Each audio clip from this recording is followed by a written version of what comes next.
menjadi produsen pertama kapsul gelatin lunak di Indonesia. Dan di 1994 terus berkembang menjadi perusahaan terbuka. 2001 berafiliasi dengan perusahaan farmasi terbesar Filipina, United Laboratories Incorporated. 2012 mencapai angka penjualan sejumlah 1 triliun rupiah. 2016, di usia 40 tahun, Daria Varia tetap berkomitmen untuk Indonesia yang lebih sehat. Daria Varia berdiri teguh di bentang industri farmasi Indonesia. Menghasilkan produk berkualitas melalui 2 manufaktur kelas dunia yang berada di Gunung Putri dan Citerep Bogor. Pabrik Gunung Putri menghasilkan produk kapsul gelatin lunak, cair, krim, dan lotion. Dan pabrik Citerep memproduksi produk injeksi steril dan sediaan padat.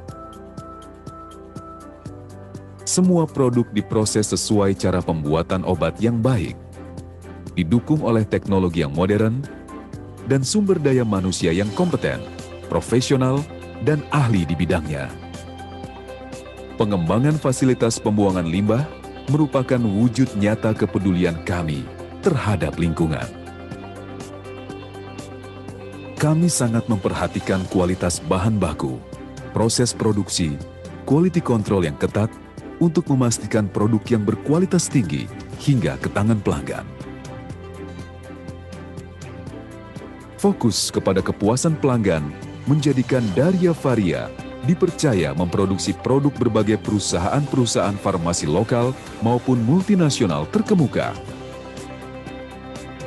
dan mengekspor produknya ke berbagai negara di ASEAN dan Timur Tengah.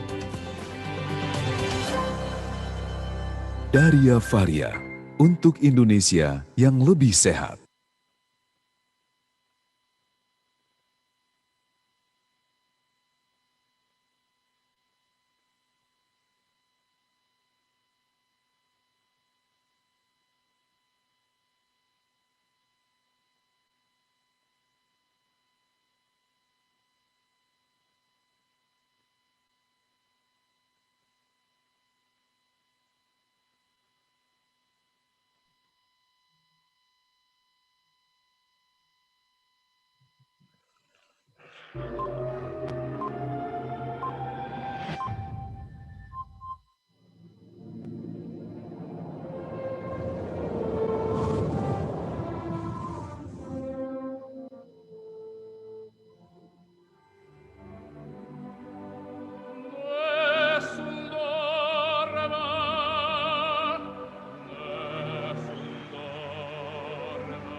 Baik.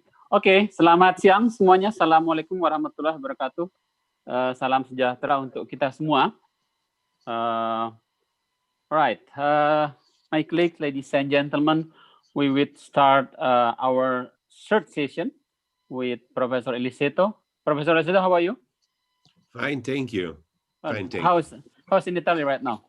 The COVID situation is in battle, Italy, because the rate of people affected by virus in this second wave is increasing. Yeah. It seems that we are reaching the plateau. In some area, lockdown has started again. Okay. Nowadays, the percentage of those that are positive among those that are tested for screening or things like that is 16%. So 16% of people seems to be affected, but this of course depends on the selection of those that have been submitted to test. The hospital are quite full for intensive care unit beds, but this depends on the area. Veneto region, where I live, is extremely well organized. So we are far away to be in crisis in terms of percentage of bed occupied, but this is not the same all over the country. There are areas in the country in which the percentage is extremely high. However, it seems that we are reaching the plateau, and next week I hope to give you better news. Okay, that's great. What do you think right now is compared to the first wave, do you think that current wave of infection would be less severe and more? What we have noticed is that, so before giving a comment, let me remind you that Italy was the first country in the world after China. So when we had the impact of the virus, we were absolutely not prepared as everyone, but even more unprepared than others because we were the first. And if we compare these to the first wave, the differences are the following, and I'm speaking from one hospital that is considered at the moment the leader in Italy in terms of defense against COVID, because most of the experts are in Padua. Apart from this, if compared to the previous wave, I think that there is no difference in percentage of people requiring access to the emergency room, because this wave is important. The number of beds that are occupying the hospital for those that have COVID are quite important. But the big difference, I think, is that compared to the first wave, we are much more prepared in terms that we know what to do. These affect two parameters: lethality, that is still high for very old people, and in Italy there is a lot of old people. And it also affects the length of stay in intensive care units, that is relatively shorter. So these two parameters give us the impression that now patients are better treated. The prognosis is a little bit improved. The screening and the test is much more efficient than before, but still the disease remains a serious disease with a high percentage of infection among the population. Okay, right. So my colleagues, ladies and gentlemen, we are now in our third session of the cardiac auscultation program, which was held with collaboration of Harapan Kita National Heart Center, Indonesian Heart Association, and Department of Cardiology and Vascular Medicine University of Indonesia, as well as our colleagues, Professor Lisete from Department of Cardiology, Padua or Padova University. This program was brought by collaboration by great support from Daria Varia Laboratoria. So we shall start our third session. Professor Iliseto, please, time's yours. Okay, so we can start. And first of all, I say hello to my Indonesian friends, to Dr. Renan. And I agree with Dr. Ren. I thanks personally Daria Varia for the support in this very interesting and I should say also promising cooperation. So let's start with the test. Let me remind you that today we shall face a specific chapter of cardiac auscultation that, in my opinion, is becoming more and more important. That is the aortic valve disease. It's becoming more and more important, but because, as we know, degenerative aortic stenosis is becoming a more and more important clinical aspect, clinical problem, not only because there is a increased age of our patient and therefore the prevalence of aortic stenosis is dramatically increasing, but also because nowadays we have a possibility to make correction on aortic stenosis without requiring surgery. That is the chapter of TAVI, that so-called transfemoral or transcutaneous correction of the valve. Let me tell you something. In Padua, we are working a lot in this direction. We performed a TAVI, therefore, let's say a substitution of a valve without surgery. We perform one TAVI per day, each day of the week, so that the enrollment we have is about 200, 250 cases per year. And we have so far performed approximately 1,300 TAVI in the last years. So aortic stenosis is important. And that's the reason why today we shall devote time to this important chapter of cardiology. So let's start with the test. As usually, I shall present, I shall present a test with here it is. Okay. Okay, here is the test. So let's start with it. Let me prepare the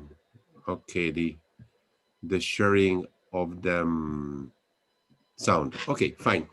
I think that we can start now. And we have two tests as usual. And I shall show you the auscultation finding first, and then some option, and then we shall see which the opinion of the people is. So this is the test number one, and let's proceed.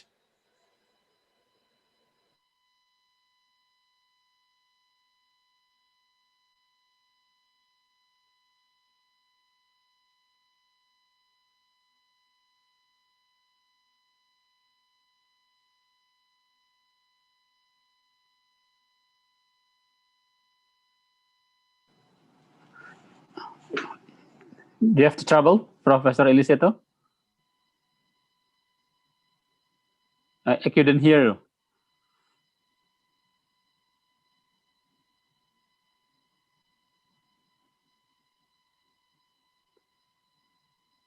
Profesor Iliseto? Para panelis bisa dengar? Bisa. Oke. Belum ada suara dari Prof. Iliseto ya? Belum dok, nggak kedengeran. Oh oke. Dia lagi nih. Yeah, sorry, I had one problem. So we can start again. So please.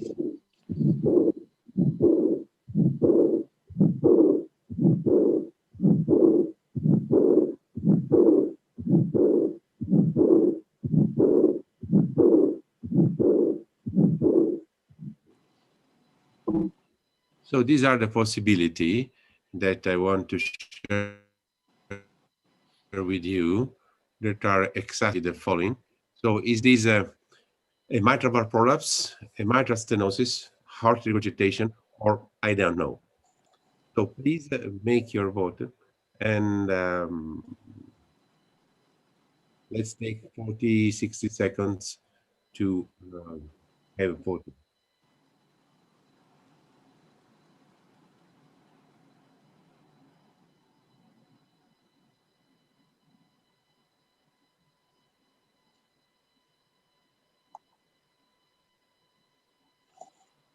Okay, so still some people that have not yet voted.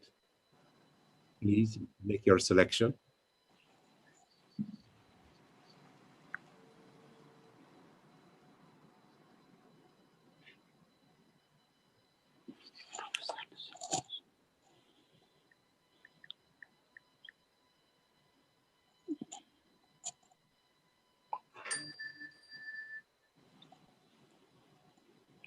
Okay, so I think that we can wait a moment and let's go. This is the results, and we have now that the majority of people has selected aortic regurgitation, someone mitral stenosis, someone mitral valve prolapse. So let me show you the auscultation funding now, so that we can return to the test. But this is the recording, and you can see that we have a first sound, a second sound, an ejection murmur, and the diastolic murmur that does not cover all diastole. So we have systolic and diastolic, and this is a auscultatory funding of heart regurgitation. Let's listen together.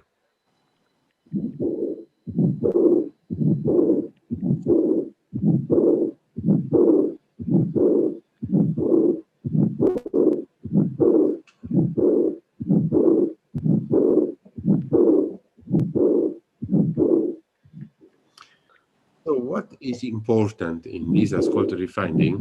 Here it is again.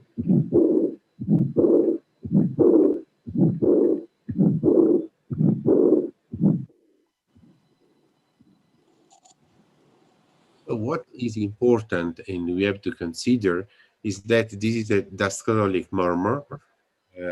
Of course, mitral stenosis is a disease with an auscultatory finding that is positioned in diastole, but these are two different sounds.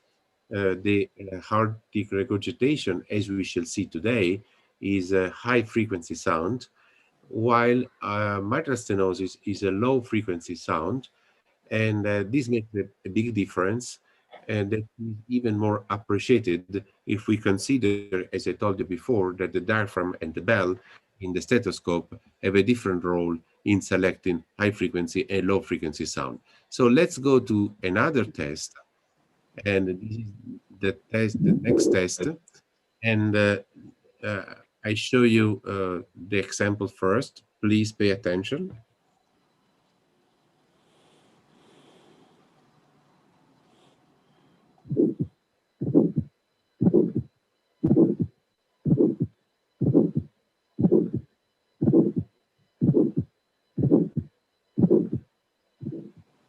So this is a little bit difficult because, as I shall show you, this auscultatory finding contains two elements that needs to be identified.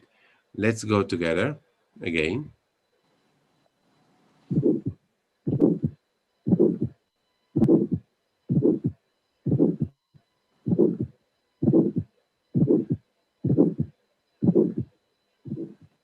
Okay, so what I shall show you now is the pulling of this test, and this is the test that follows, and please make your vote. We have the following possibility: mitral regurgitation, ventricular septal defect, bicuspid aortic stenosis, and mitral valve prolapse.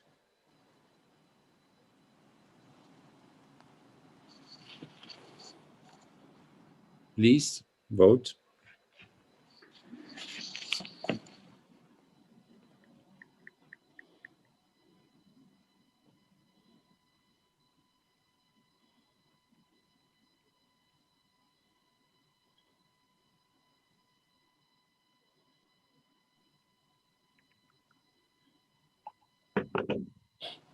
So still 2 seconds, please. There is still someone that has to vote. Okay, we have 10 seconds more. 5, 4, 3, 2, 1. So these are the results.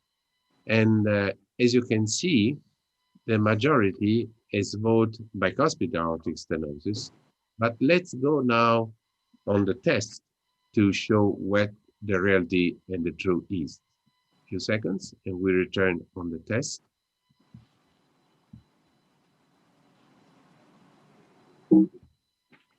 Here it is, and you have a first sound, ejection click, systolic murmur, second sound.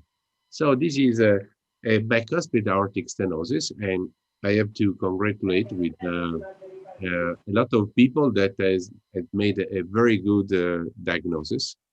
As before, the majority of the tests were correct, aortic regurgitation before, and bicuspid aortic stenosis, that is not a easy diagnosis now. Okay, this is the recording.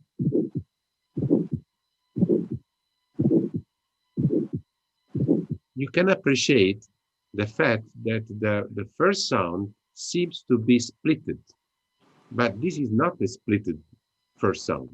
It's just the presence immediately after the low frequency sound that is due to the closure of the mitral valve, a high frequency sound that is the ejection click that is typical of aortic stenosis, and this will be faced during the lesson today. So let me show you for the last time.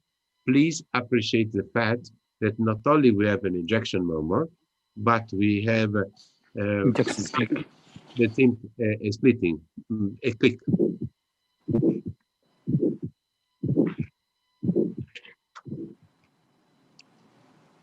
So after the test, it's time now to start with the presentation. And the presentation today, as I told you, is on aortic stenosis. Allow me to open the file, just a few seconds. Oke, teman-teman, nanti bila ada pertanyaan waktu berjalannya, silakan post your question, mau in English, oke. Dalam bahasa juga bisa kita discussing nanti pada saat chapter ini selesai, chapter aortic stenosis. So please post your question at the Q&A whenever you want, and then we'll discuss later before we close this aortic stenosis session. Okay, so Yeah. Dr. Renner, Yes. if you agree, I'm ready to start with the session. So aortic stenosis, I just introduced you the fact that aortic stenosis is an emerging situation for cardiologists, but also for doctors in general, especially those that take care about old patients. So this slide is a slide that summarizes hemodynamic finding and auscultatory finding. So I already presented you last week for mitral regurgitation, but let's spend a couple of minutes to remind you that in hand diastole, left atrial and left ventricular pressure are equal. With the beginning of ejection, left ventricular pressure goes up, up, up, until it reaches aorta pressure. And in this moment, the valve, the aortic valve, is open. And this produces here a click that usually is not heard in people with normal valve or even a stenotic valve without a bicuspid shape. So first sound is because the arterial pressure are below the ventricular, and this produces the closure of the mitral valve, and the click is the opening. Then we have the ejection murmur, and this is the typical murmur of aortic stenosis. With the decrease of left ventricular pressure, the second heart sound appears because the aortic valve closure occurs. So this is a typical finding in a severe aortic stenosis This is echocardiography. You can see here the aortic valve. The leaflets are thickened. The valve opens much less than usual. Here we have the mitral valve. There is also a calcified annulus. And here we have hypertrophy of the left ventricle that is contracting not well.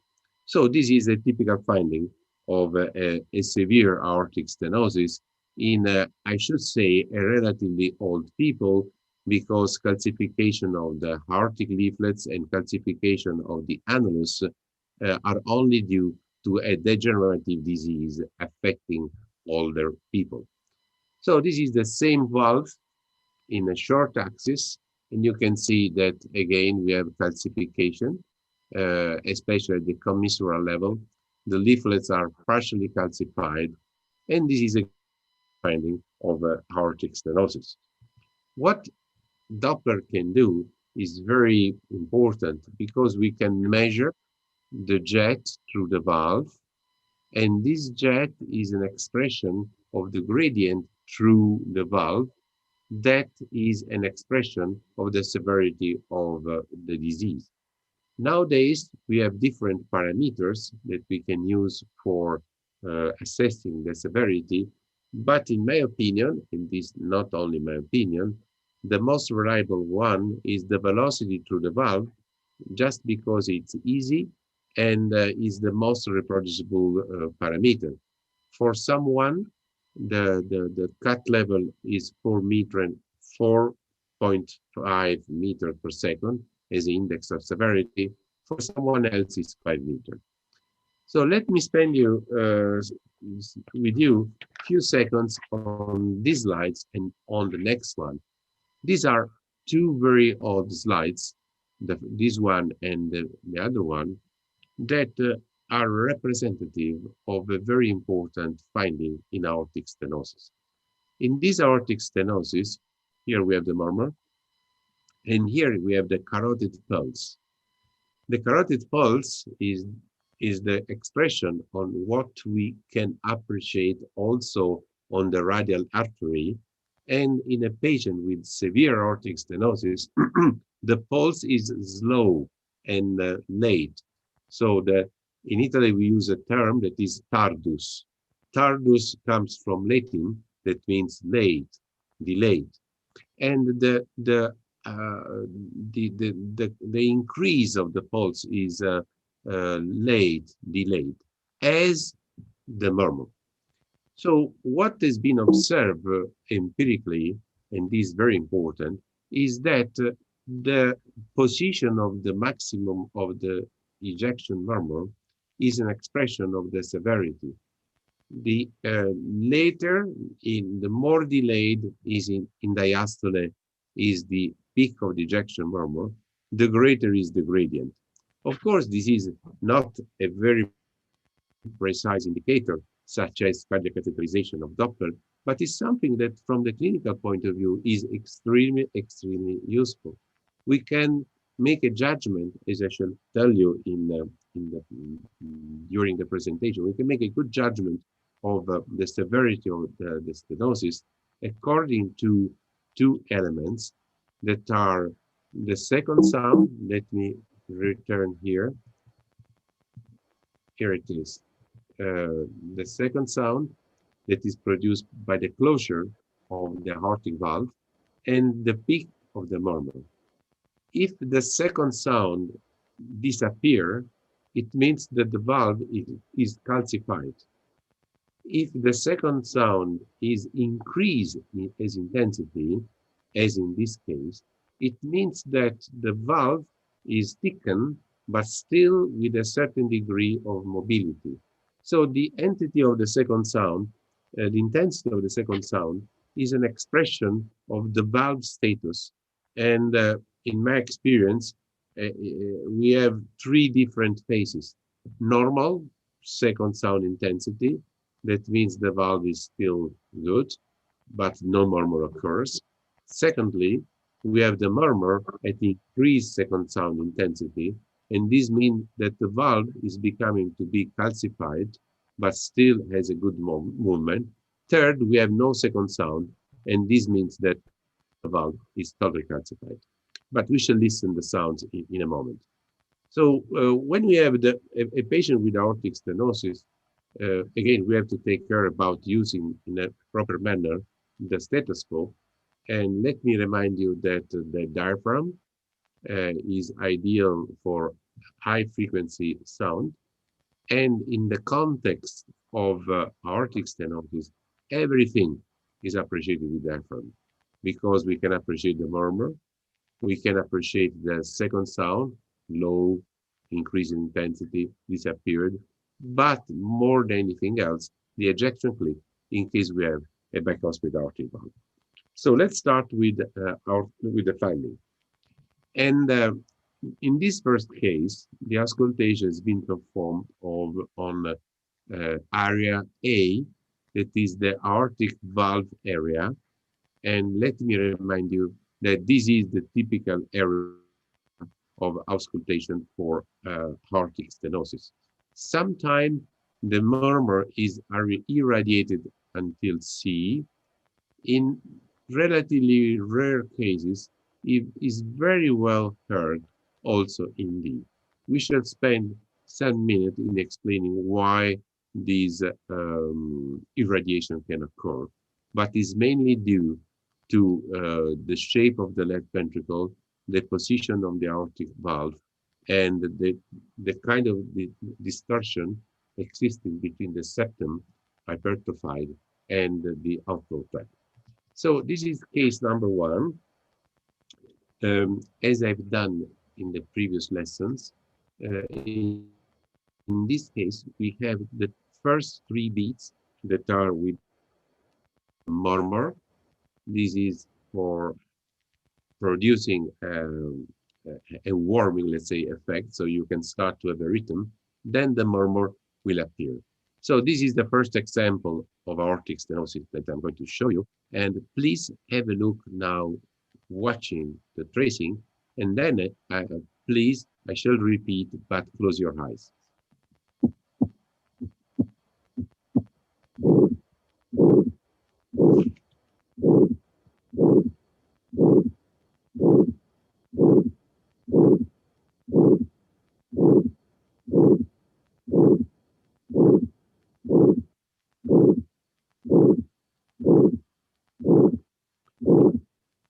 So this is a very typical finding.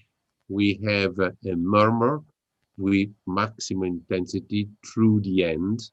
So it means that the stenosis is important, is severe. So let's listen again. But this time, please close your eyes and let's start concentrate.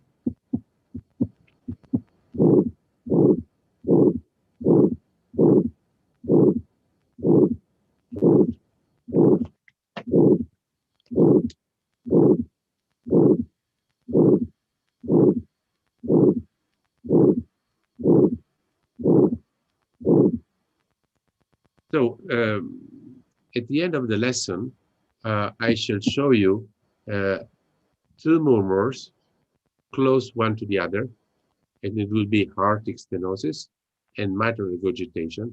Both murmurs are systolic, but I want to emphasize the differences between the two murmurs, that being both systolic are absolutely different in terms of murmur quality of the sound. This is another example in which, as I told you, the murmur is very well heard not only on aortic area, but also in mesocardium and apex. This is not impossible. This is not rare. And this is, in my experience, due to the fact that in some patients, there is a huge hypertrophy of the proximal part of the septum, interventricular septum, following aortic stenosis. There is a certain angle between the left ventricle and the aorta, and this creates a turbulence in the outflow tract that, of course, is chronologically identical to the ejection murmur through the valve, because these two findings occur in the same part of systole, and this produces an irradiation of the murmur from the aortic area to the apex, that is the mitral area. So this is a very good example of aortic stenosis, and you will hear, I'm sure, very well all the findings.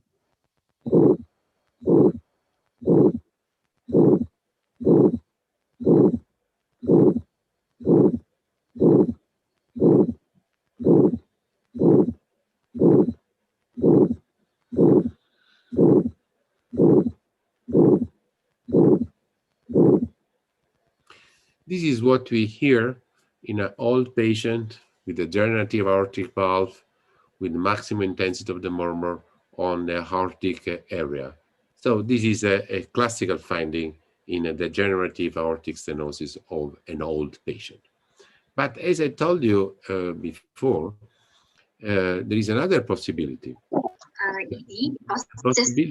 The possibility we still have the issues of the short ED, but Dr. Reina, we have a question, perhaps? No, I think somebody opened the mute. Okay, please continue. And since, you know, as I told you many times, this is a friendly interaction, feel free to interrupt in whatever you want. Or when there is, in your opinion, an important question that needs an immediate response. So let's speak about the bicuspid aortic valve. As I told you before, the bicuspid aortic valve, that is a relatively common congenital disorder, produce not only the murmur, that is the expression of the gradient, but also the so-called ejection click.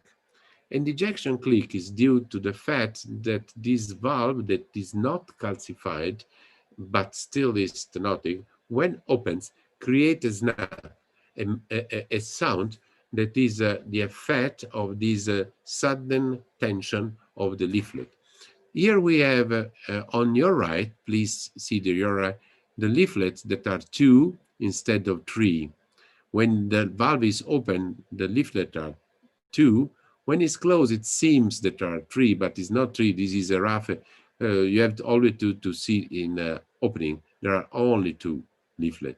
Let me see, here it is. We have 1 leaflet and the other leaflet. But if we go on the short axis, let me show you this opening that is not complete of the anterior valve. And if we stop the sequence, you can see that this valve is not perfectly open, this leaflet, but this curve is termed dome-shaped, like a dome. So this strange opening produce the click. And here we have another nice example.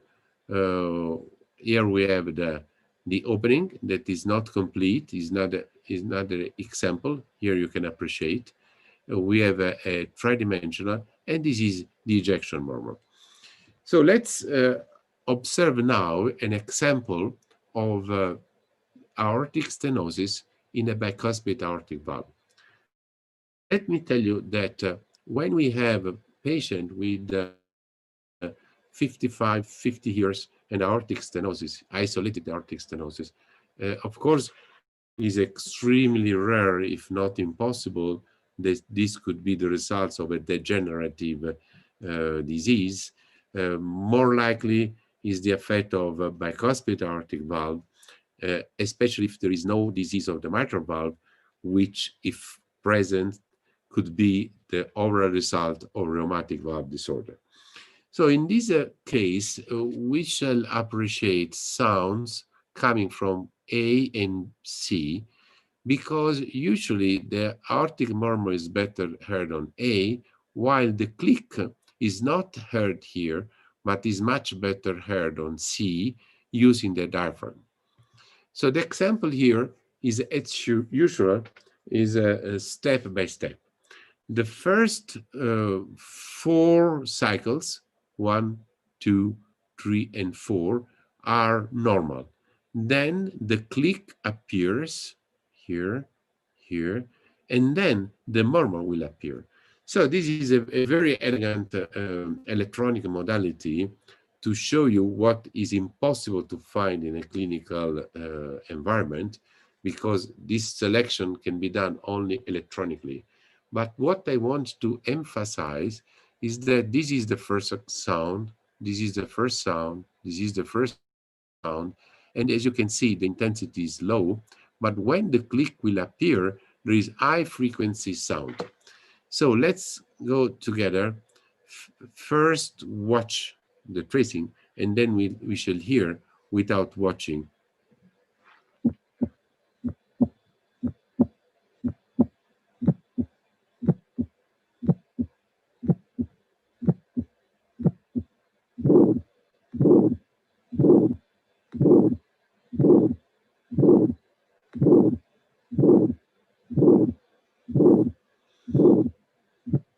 So I think that is very useful example. Is a, I should say, a very explanatory. But now I want to show you the same example, suggesting to you to have your eyes closed. So please pay attention.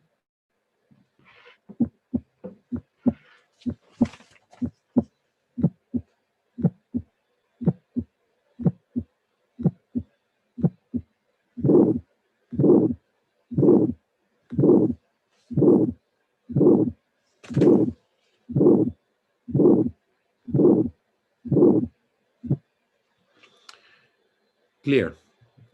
This is another example of bicuspid aortic stenosis. This is immediately the recording of the auscultation finding this time. Here we have first sound and click, first sound and click, ejection murmur. You can appreciate that the maximum of the ejection murmur is very early in systole, so it means that the stenosis is not severe. It's certainly not calcified, because we can hear not only the click but also the second sound.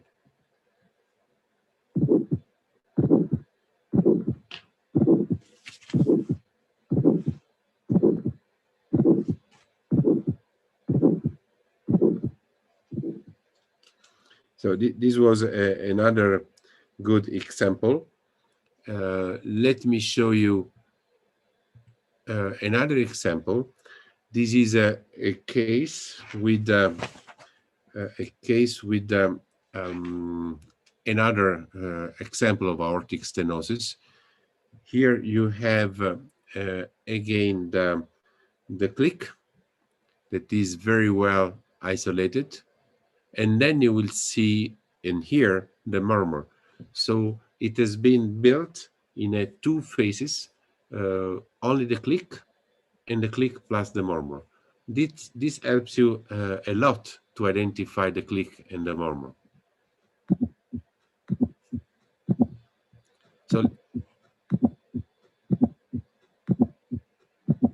So it's very clear. There is a high frequency sound immediately after the first sound.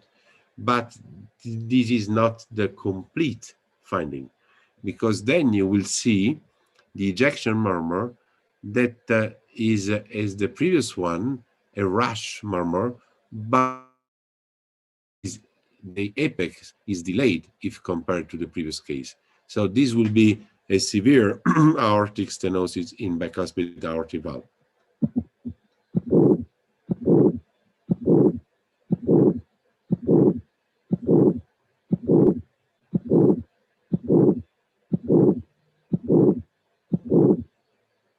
So since this is a case with construction, the sound, I shall show you another time, because these examples are those more useful from the tissue point of view. So please close your eyes.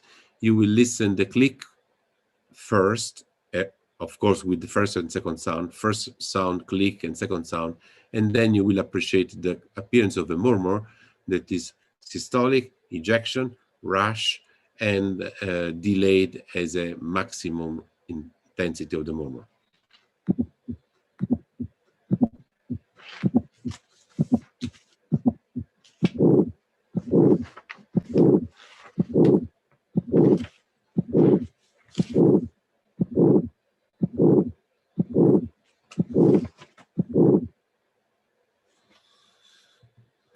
So another example, in this case, you will have no preparation of the sound, but immediately the ejection murmur.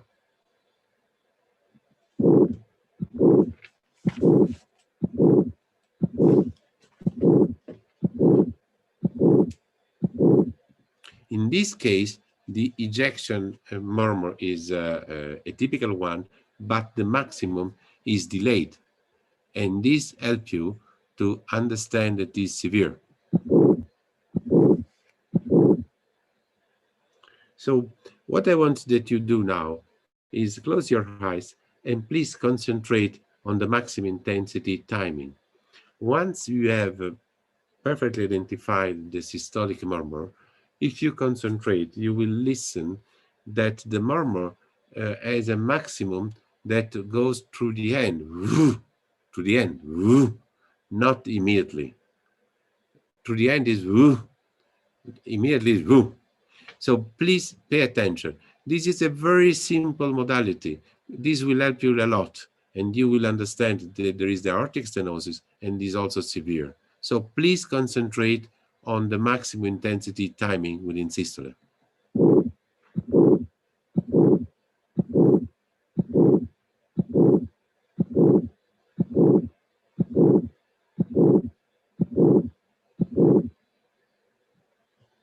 I hope that this has been helpful for you.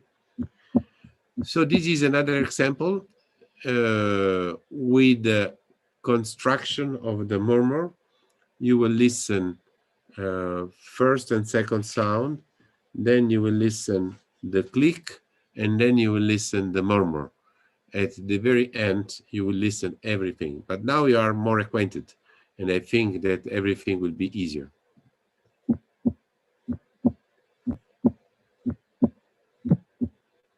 Click, click,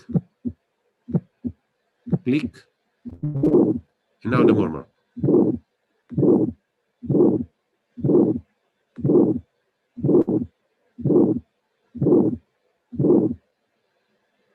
So it has been stated that an auscultatory finding, in order to be memorized in our brain, should be heard some hundred of times, 300, 400, in order to be memorized and to be able to make an immediate comparison with sounds that are different and in this way should be differentiated. So another example, and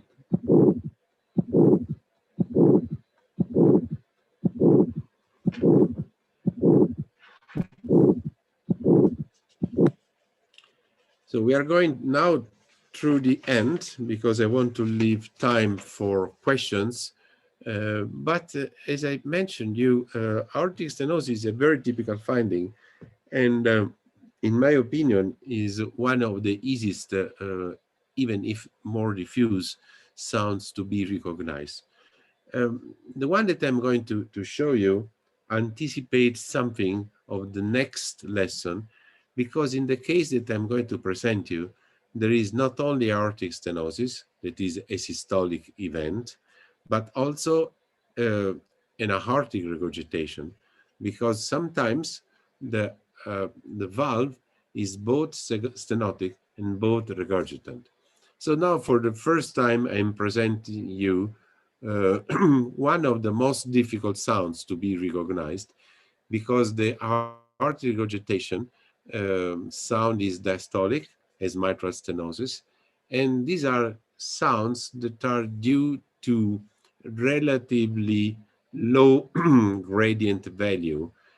For mitral stenosis, the gradient between the left atrium and the left ventricle in diastole. For aortic regurgitation, but we shall deal with this in the second lesson, is in diastole. But the characteristic of aortic regurgitation is that it is a very high frequency sound. So here you can appreciate that you have the first sound, the ejection murmur, the second sound, and here the diastolic murmur. You will hear this diastolic murmur covering diastole, and it's completely different from the murmur that you have heard so far during this lesson course. So let's go on the murmur.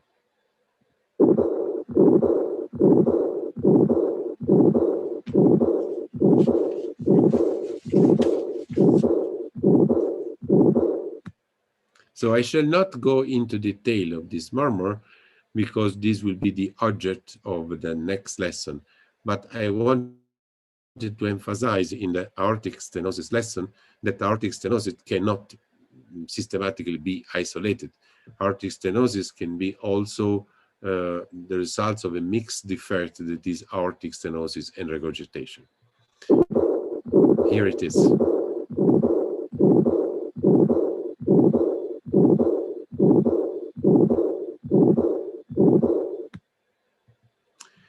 Now, before the end, I'm going to show you an extremely rare auscultatory finding. So I should not say extremely rare, it's rare. In the aortic regurgitation lesson, I shall show you something that is extremely rare. What I mean for rare? The murmur we hear are usually murmur that are not considered harmonic sound. The murmur are the results of vibration of valve, vibration of liquid, but sometimes the sound seems to be a musical sound, close to what a music instrument should have produced. This is the result of the combination, casual combination in a patient of different elements, including the shape of the chest in that patient. Because in some patients, the chest configuration can be like the harmonic part of instrument, like, for example, the guitar, that has an harmonic box that makes the vibration of the element becoming more musical. So sometimes we hear something that remembers us music sounds. Let me show you this example.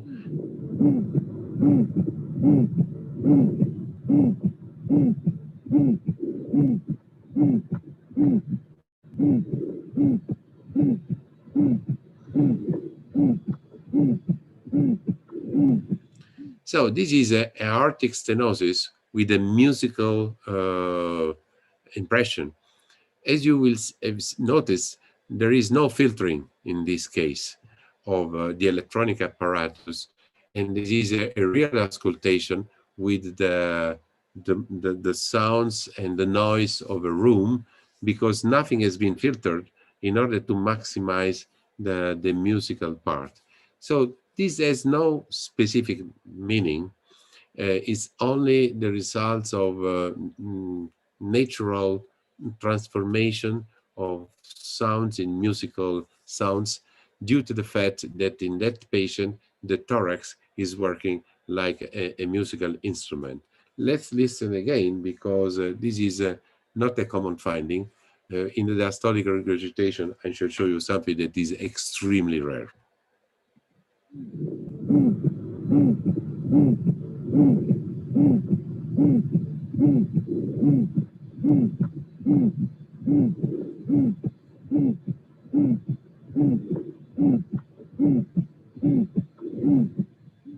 So it's nice.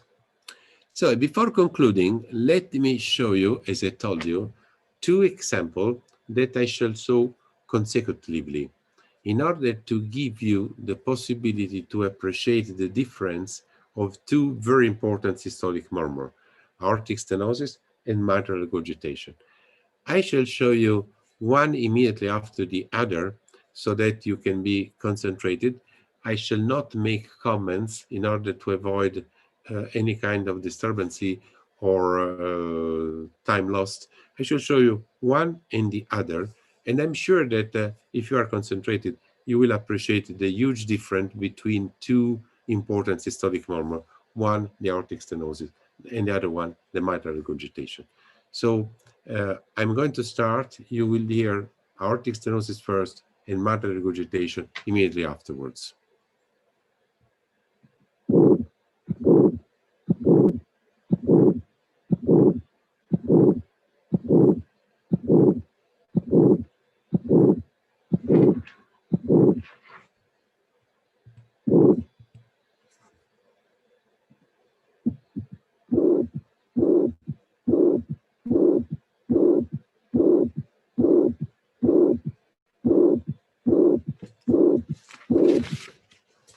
So these were two consecutive sounds, two consecutive auscultatory findings.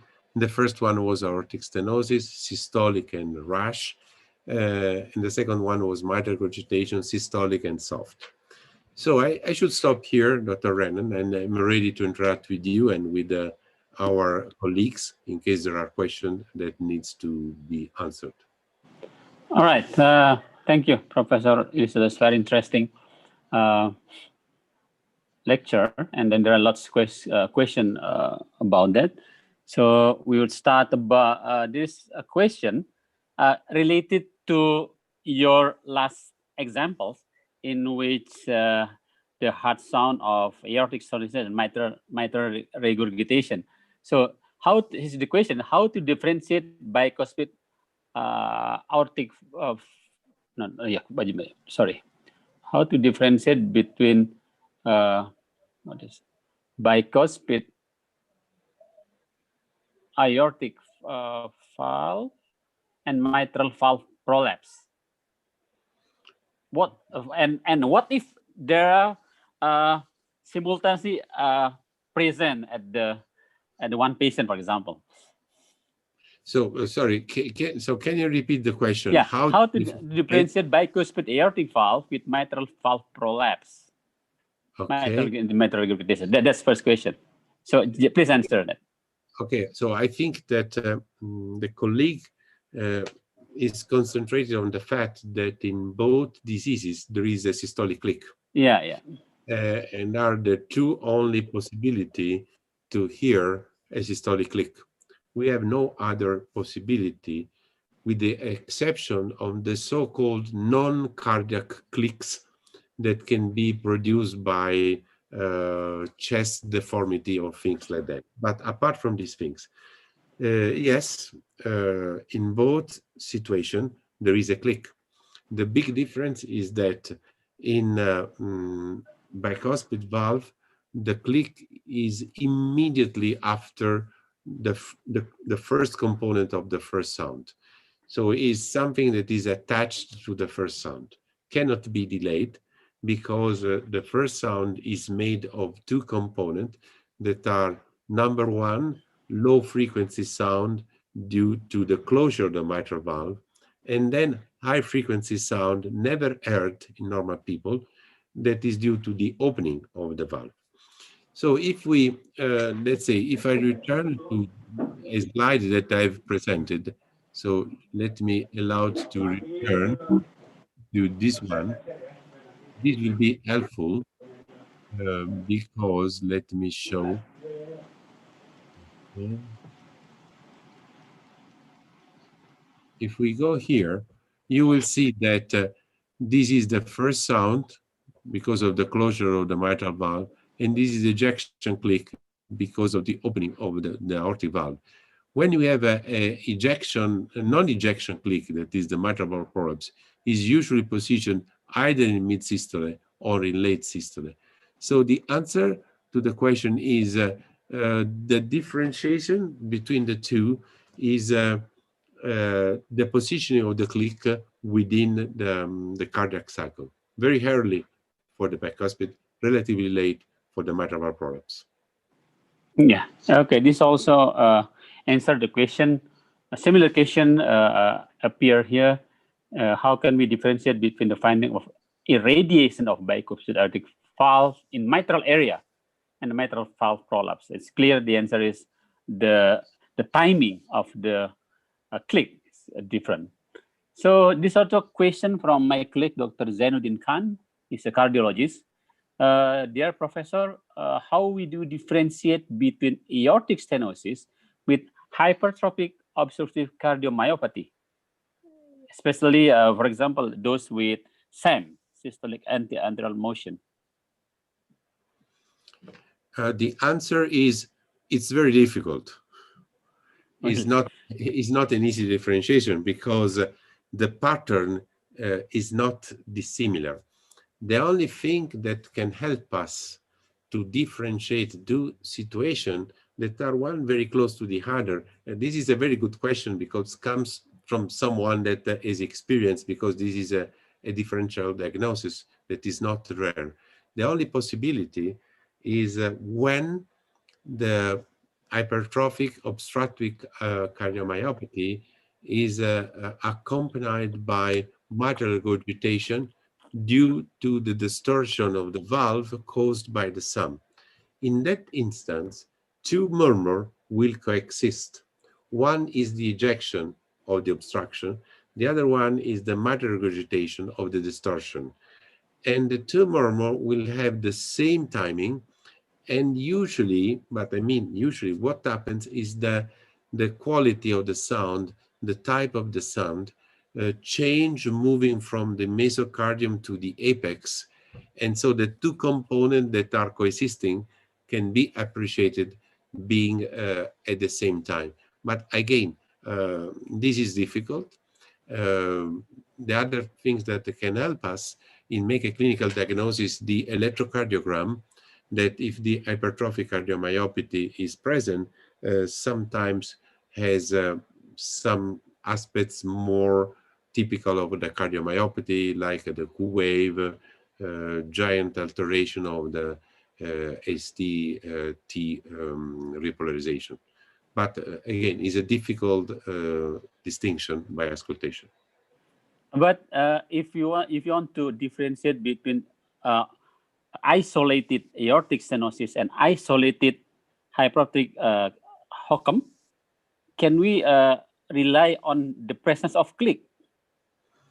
But we rarely have click in HOCM, right? If we here, of course, we are speaking about not all people, because usually what happens is that if we have a bicuspid aortic valve, before or late, these will become calcified. But if we have a patient of 40, 50 years, the aortic stenosis due to bicuspid valve can be present, the hypertrophic cardiomyopathy with obstruction. In that instance, the presence of the click give you no doubt, because there is no reason to have a click in obstructive cardiomyopathy. If the click is present in ejection click followed by murmur, the diagnosis of bicuspid aortic valve is bicuspid, cannot be something else. If there is this caused by bicuspid. What if to distinguish, as mentioned, by there a possibility that would have second heart sound. If the second heart sound is slightly decreased in frequency, then we or the intensity, then that would be severe aortic stenosis that would not be present at the HOCM. That's, of course, is another good modality I agree with you, because there is no reason to have a reduction of hypertrophic cardiomyopathy of second sound. But again, if the differential diagnosis is between bicuspid and obstructive cardiomyopathy, there is no reason to have a reduction of the second sound in a bicuspid valve with the click, because it means that the valve is still good. But I agree with you, the second sound intensity is another modality, especially in the old people. Okay, we move. By the way, sorry. Sometimes the two things can coexist.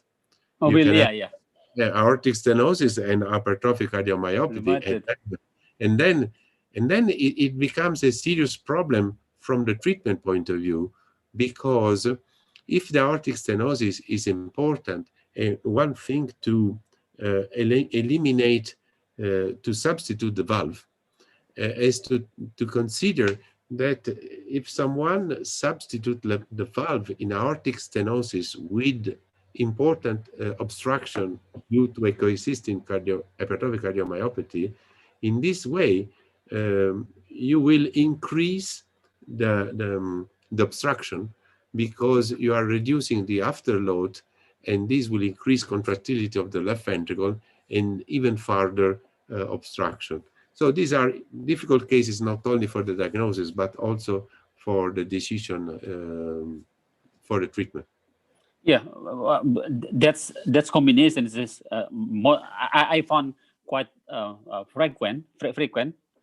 Even some of my patients, we really hard to find whether the pressure gradient coming between because of the HOCM or because of really coming from the aortic stenosis. So we need to do many echo modalities to distinguish.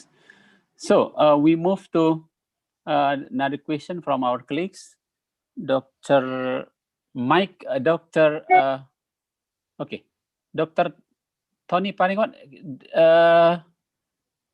did you answer this question? Why does the aortic ejection murmur radiates to the apex? Sorry, can you repeat? Yeah. It's number 3. Maybe you can see that. Why does the aortic ejection murmur hurt or radiates to the apex? This is okay. This is from Tony. Yeah, Tony. So this is a very good question. It's not rare, and in my opinion, because these are things that are observed and are the results of the comments are the results of experience, because there are no scientific paper taking care about this. But the experience is good like a scientific paper. So my opinion is the following, and the irradiation from the aortic area to the apex can be the results of two components. One is the chest shape. The other one is the shape of the heart, because I have no picture in front of me, but let's suppose that we have just 1 second. Let me try to do something very simple.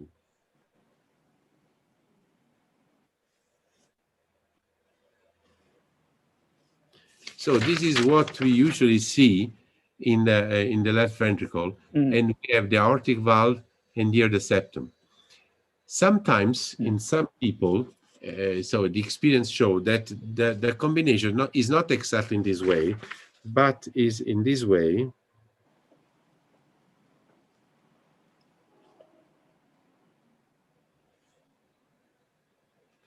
And there is like a curve, so that the septum is not exactly aligned in this way. When there is a curve such as this one, what happens, in my opinion, is that not only you have the jet here, but also you have a turbulence here. So you have a turbulence that is much longer because of the curve existing between the interventricular septum and the aortic valve, and this will create an irradiation. So what I do with my students is that when I hear something like that, so the rule number 1 that I follow when I teach to my fellows is that we make auscultation and then we go to see the echocardiogram. And we try to predict from what we hear what we shall see, never the opposite. And what is relatively common in these cases, as the one that Tony has described, is that there is this kind of curve. And this explains why there is larger auscultatory finding that is simply due to the fact that the turbulence is longer, because it's not only located through the valve, but also in the outflow tract. Yeah, that's a variation of anatomy of different patient, of different people. So that's all. So I remember your interesting musical sound that you saw. Is that because of this some kind of that variation in your patient, especially those with interesting sound that you saw, musical one? You are going close to the true, but I shall show you during the aortic regurgitation. Okay. So this is the surprise. This is the surprise. This is the surprise. So you have already the answer, but please don't tell it. Don't tell anything. Okay. But everybody heard you. Okay, promise me. Okay, Dr. Michael asked you, why is the click in bicuspid aortic valve best heard not in the upper right, not in the upper right sternal border? see the question from Michael. Yeah. So the click, in my opinion, okay, the click is always systematically better heard in the mesocardium. Mesocardium. And better heard with the diaphragm, better heard if the diaphragm is pressed on the skin. Is not irradiated to the apex, in my opinion, because the irradiation of sounds or murmur is the results of the direction of turbulence. So the aortic stenosis irradiated through the aortic area because the flow of the murmur is in that direction, and the vibration is through the aortic root and aortic root and ascending aorta. But when there is a sound that is related to a very local situation that is the opening of the valve, there is no reason to be irradiated unless the intensity of the sound is so strong that you can hear somewhere else. So we have to make a distinction between sounds that are heard not only in the specific place, because this can occur for two reasons, either because the sound is very strong as intensity, or because the irradiation is caused by the turbulence and the flow that goes in a direction. Last time I showed you the irradiation example of eccentric jet in mitral regurgitation. So if the jet is through the posterior wall of the left atrium, then the radiation will be through the axilla. If the jet is through the posterior part of the aorta, as in leaflet, flay leaflet of the posterior wall, the posterior leaflet of the mitral valve, then the radiation will be through the aorta. So the answer is there is no reason to be irradiated because there is no flow, no turbulence, but it's just opening. Yes, I think that's clear explanation. Let's move to the question to Dr. Maria Elviana. She has difficulties to recognize the murmur is either systolic or diastolic murmur because there has a click after S1 without seeing your phonograph. So it's heard as diastolic murmur. Would you please to remind us how to know the click in S1 is not referred to S2? So again, this is Okay, so okay, I'm reading the question. From Maria, Dr. Maria.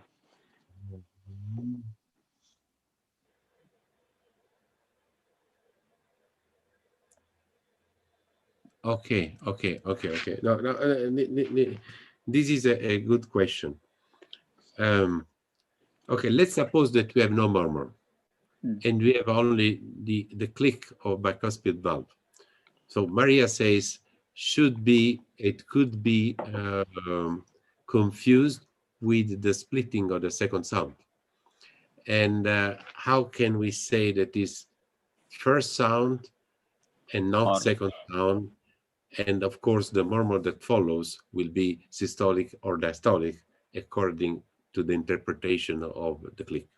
So I think, Maria, that there are different aspects that when you make auscultation, you have to consider. So first, the splitting of the second sound can be only heard on the pulmonic area. So if you hear this splitting, let's call splitting, on the apex or mesocardium, as it happens for bicuspid valve, it cannot be splitting of the second sound because, as I told to the previous question, the irradiation does not occur for click; it occurs for murmur. So the first rule is where you are listening.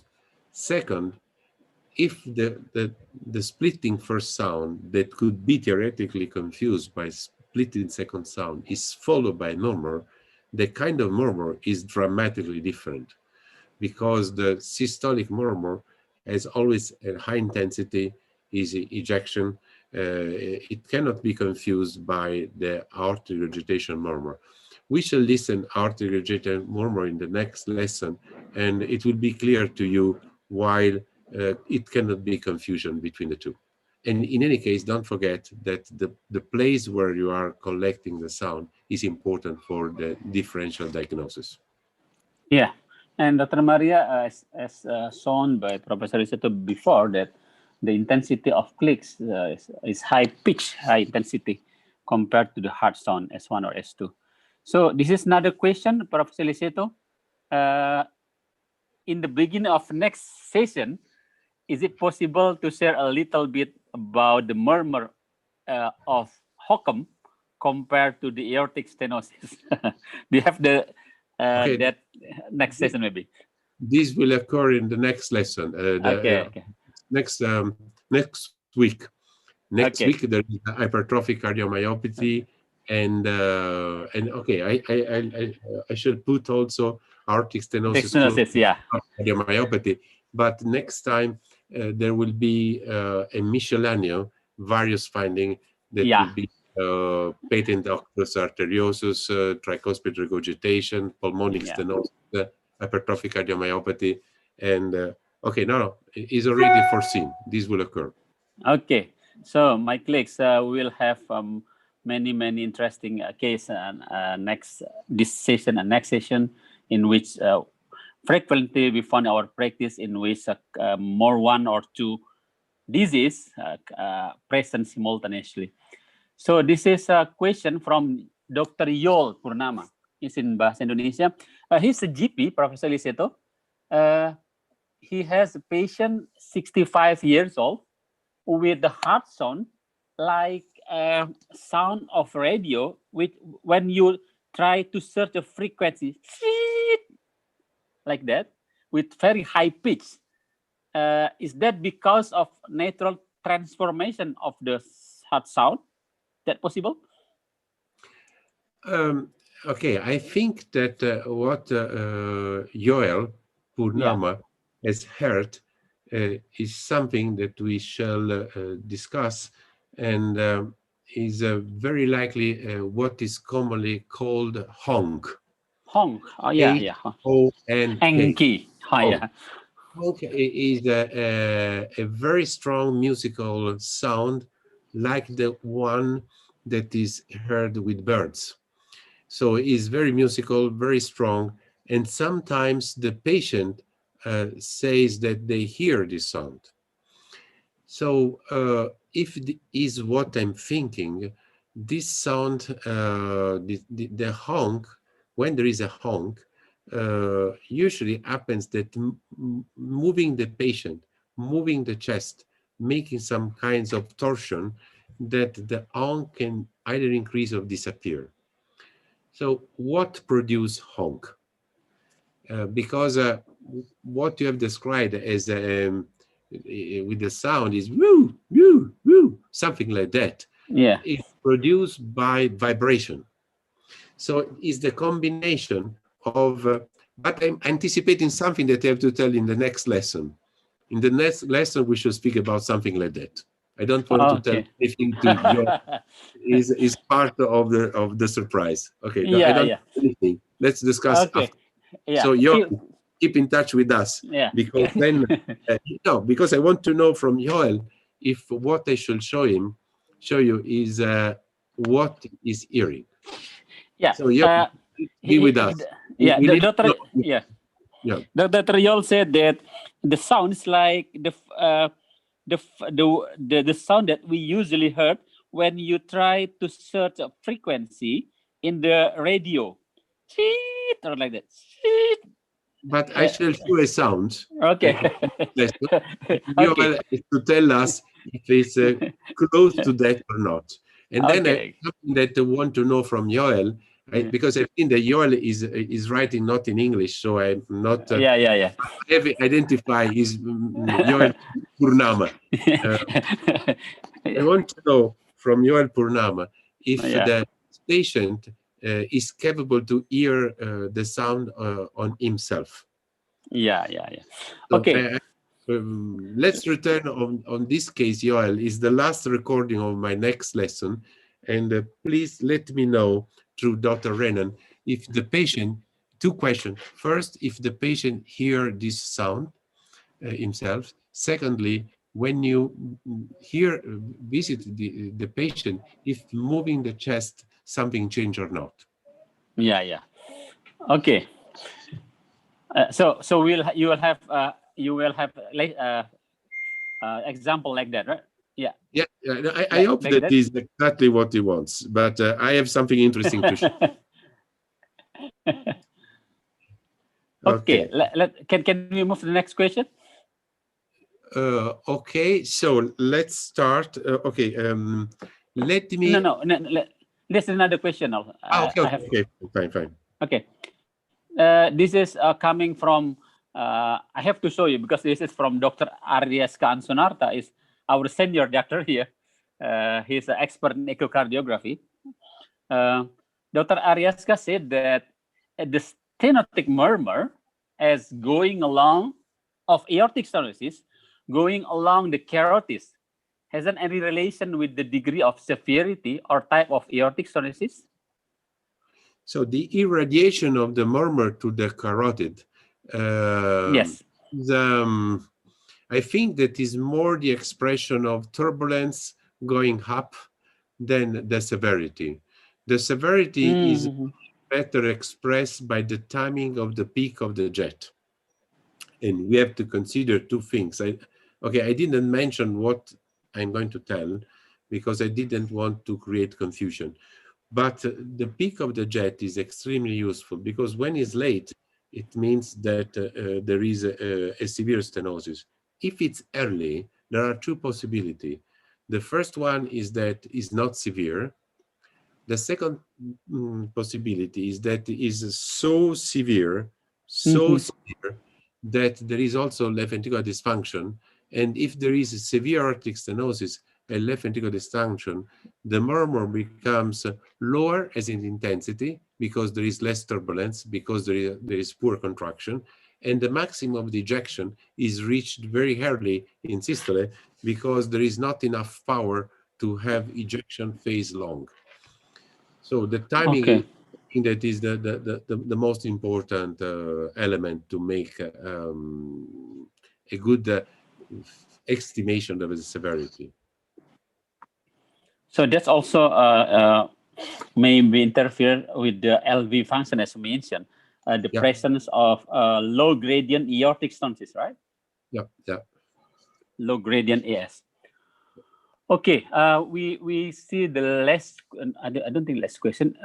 Dear Professor, regarding distinguishing isolated HOCM and isolated aortic stenosis, can we use maneuver such as Valsalva or squatting? Any different in frequency, perhaps? It's a good question. No, this is a very good question. We shall face this question next week when we shall face hypertrophic cardiomyopathy. But I can anticipate that he is right because some of these maneuver can enhance the obstruction level and therefore to enhance the auscultatory finding. Yeah, I think that's all of the question. So you need time to. Okay, so let's make a 5-minute stop. I drink a little bit of water. Okay. But really 3-4 minutes, and we should start with the test, and then we shall move to artery regurgitation, and the last finding will be the surprise. Okay. Okay. Keep stay with us, everybody. I will have 5 minutes. I switch off the video because I charge my computer. In these few minutes, okay? Okay, I'll see you in 5 minutes. Okay, see you, Professor. In a very short while. Okay. Ya, teman-teman, kita akan ketemu 5 menit lagi. Silahkan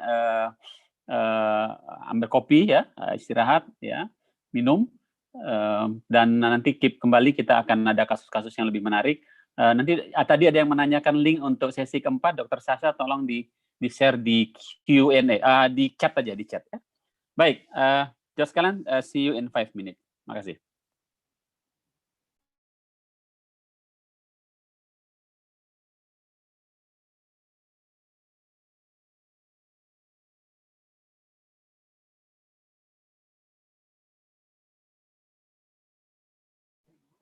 No sound, suaranya nggak ada.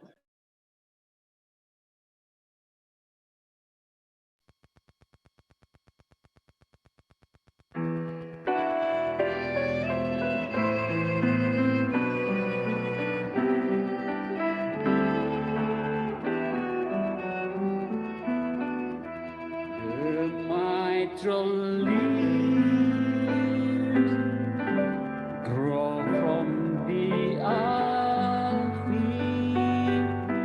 because it leaves the smiling path, surrounded by the fibrous ring,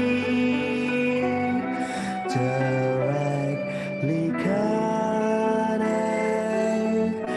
to the aorta. The mitral leaves grow from the LV, because the smiling form, surrounded by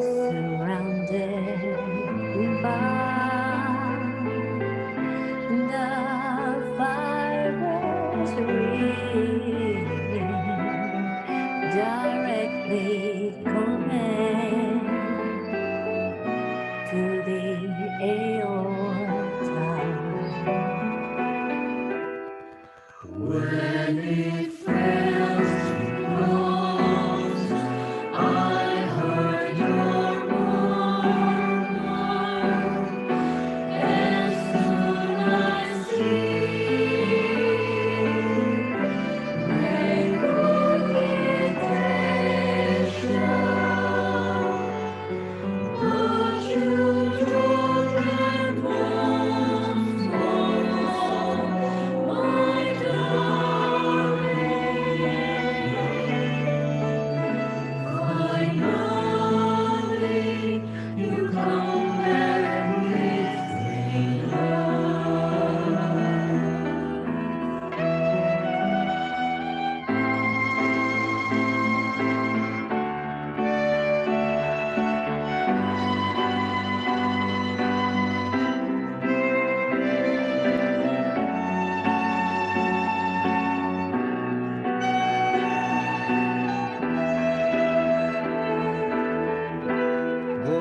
mitral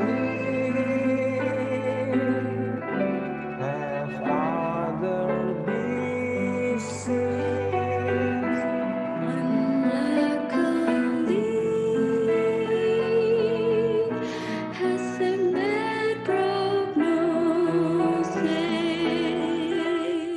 When you hold too tight, you fly infected.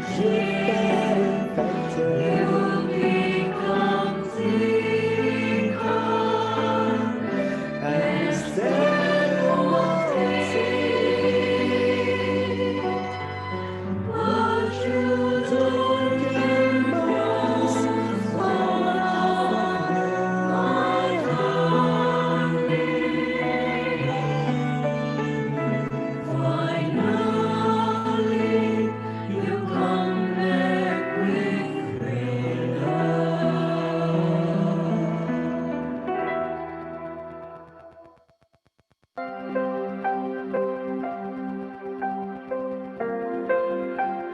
Dari sebuah kecintaan akan gagasan,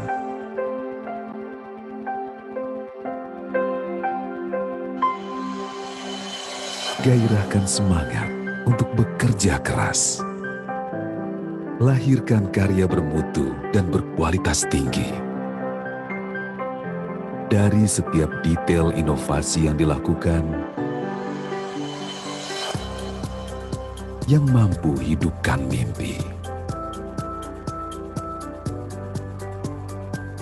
Hadir nyata melintasi masa, membentang ke penjuru negeri, yang membawa perubahan berarti di dunia farmasi. 1976, Daria Varia resmi didirikan sebagai perusahaan farmasi. 1978, menjadi produsen pertama kapsul gelatin lunak di Indonesia. Dan di 1994, terus berkembang menjadi perusahaan terbuka. 2001, berafiliasi dengan perusahaan farmasi terbesar Filipina, United Laboratories Incorporated. 2012, mencapai angka penjualan sejumlah 1 triliun rupiah. 2016, di usia 40 tahun, Daria Varia tetap berkomitmen untuk Indonesia yang lebih sehat. Daria Varia berdiri teguh di bentang industri farmasi Indonesia. Menghasilkan produk berkualitas melalui 2 manufaktur kelas dunia yang berada di Gunung Putri dan Citerep Bogor. Pabrik Gunung Putri menghasilkan produk kapsul gelatin lunak, cair, krim, dan lotion. Dan pabrik Citerep memproduksi produk injeksi steril dan sediaan padat. Semua produk diproses sesuai cara pembuatan obat yang baik, didukung oleh teknologi yang modern, dan sumber daya manusia yang kompeten, profesional, dan ahli di bidangnya. Pengembangan fasilitas pembuangan limbah merupakan wujud nyata kepedulian kami terhadap lingkungan. Kami sangat memperhatikan kualitas bahan baku, proses produksi, quality control yang ketat untuk memastikan produk yang berkualitas tinggi hingga ke tangan pelanggan. Fokus kepada kepuasan pelanggan menjadikan Daria Varia dipercaya memproduksi produk berbagai perusahaan-perusahaan farmasi lokal maupun multinasional terkemuka dan mengekspor produknya ke berbagai negara di ASEAN dan Timur Tengah. Daria Varia untuk Indonesia yang lebih sehat.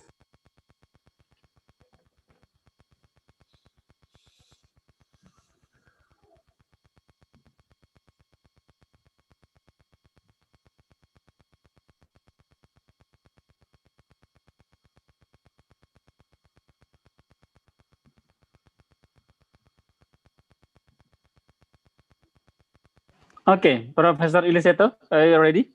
Yes, ready. Okay, so let's start with the test Please. number 2, as usual. So we have, okay, 2 tests. Let me show you. As usual, okay. Okay, so the first test is difficult.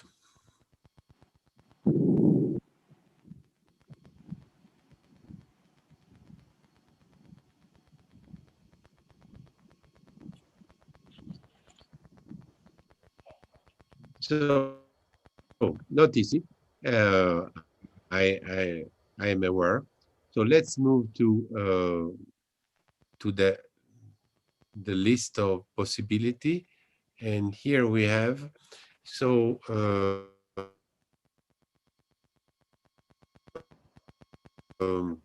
is a pericardiosis, a mixture of aortic stenosis and regurgitation on, I don't know.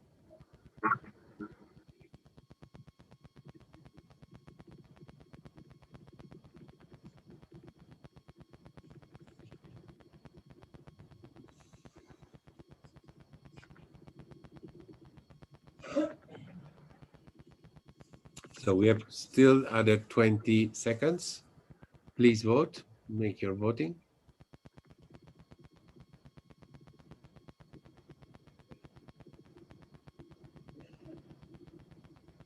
So we have 10 seconds. 5, 4, 3, 2, 1. Okay, so this is what has been collected. Most of the people thinks that this is aortic stenosis and regurgitation. So let me show you where the truth is. Moving to the, okay. So this is the recording. And it's a recording that covers both systole and diastole. So this is without filtering, of course, because it has to be emphasized. So you have first sound, second sounds, and the murmur, the sounds cover everything. And I think that this is the reason why most of the people taught to aortic stenosis and regurgitation, because they cover both systole and diastole.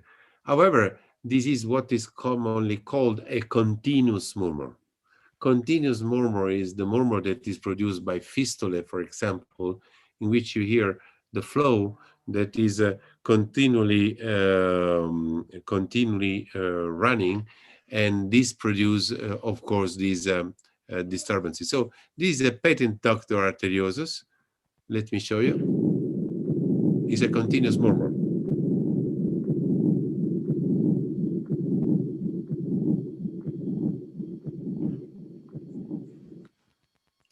So the next test is another case. Okay, let me show you the auscultation funding. We shall vote.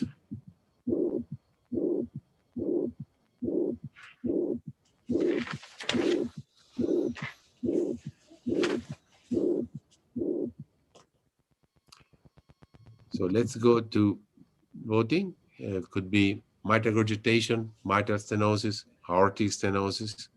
And here is the polling of the vote.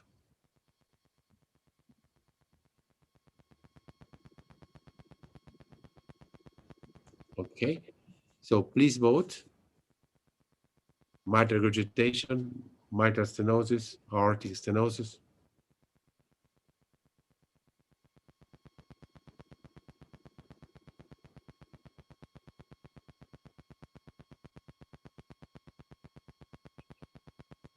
So we have still 30 seconds.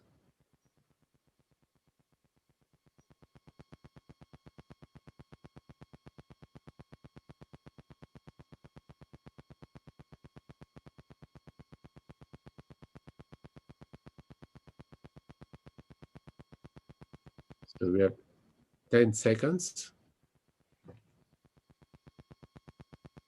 Please vote. 5, 4, 3, 2, 1. So the majority was for mitral regurgitation. Let's go now on the test. And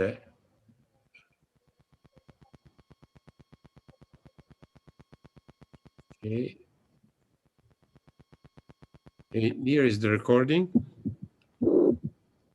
So you're correct, is mitral regurgitation. And Dr. Renner, I want to emphasize that this test was made on day number 1, and the success rate today is double, more than double. No, great. So I'm very happy about that. Very, very, very happy. Great. Okay, good. So let's move to the aortic regurgitation. Please allow me to close one file and to open the appropriate file. Here we are. Okay.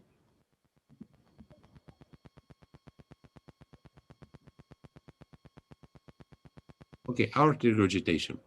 So this slide summarized, as usual, as I prefer to do each time that I have to present a murmur, the hemodynamic basis of the murmur. So aortic regurgitation occurs in diastole, this gray area, because in diastole, the aortic valve is not competent. There is regurgitation because it does not work properly. And because of this, there is a gradient between the aortic root and the left ventricle. And this gradient starts immediately after closure, closure of the aortic valve. So this gradient is affected by the two pressures. One pressure goes down, is the aortic one pressure goes up, is the left ventricular one. So depending on the status of these two pressure, the murmur can be long or short. So from this graphic, it's clear that If the pressure goes rapidly down because regurgitation is severe, and the left ventricle goes rapidly up because the left diastolic pressure goes up because of the importance of the regurgitation, if something like this occur, then the murmur is not long as the entire diastole, is shorter. So the length of the murmur in aortic regurgitation can be inversely related to the severity of the regurgitation. The other aspect that is to be considered is that the sound is high frequency sound, very, very high frequency sound, but the intensity is never so strong as we should like, because it's not an ejection murmur. Ejection murmur are stronger because are due to the contractility of the left ventricle, mitral regurgitation, aortic stenosis. These are gradient in passive condition, as are those present in diastole. This is a diastolic two-dimensional echocardiography in a patient with aortic regurgitation. And what we observe, if there is color Doppler, is that an important jet occurs. Sometimes the jet can be through the mitral valve instead of being in the outflow tract. When something like this occurs, as in this enlarged vision, it happens that the anterior mitral leaflets cannot open completely. And if something like this occurs, is not unlikely that a sort of secondary mitral stenosis, due to the fact that the valve cannot open, can develop. This relatively mitral stenosis can produce a murmur that is identical to the aortic stenosis one, and is the so-called Austin Flint, is a murmur caused by relatively mitral stenosis. This is what we can observe in diastole with color Doppler.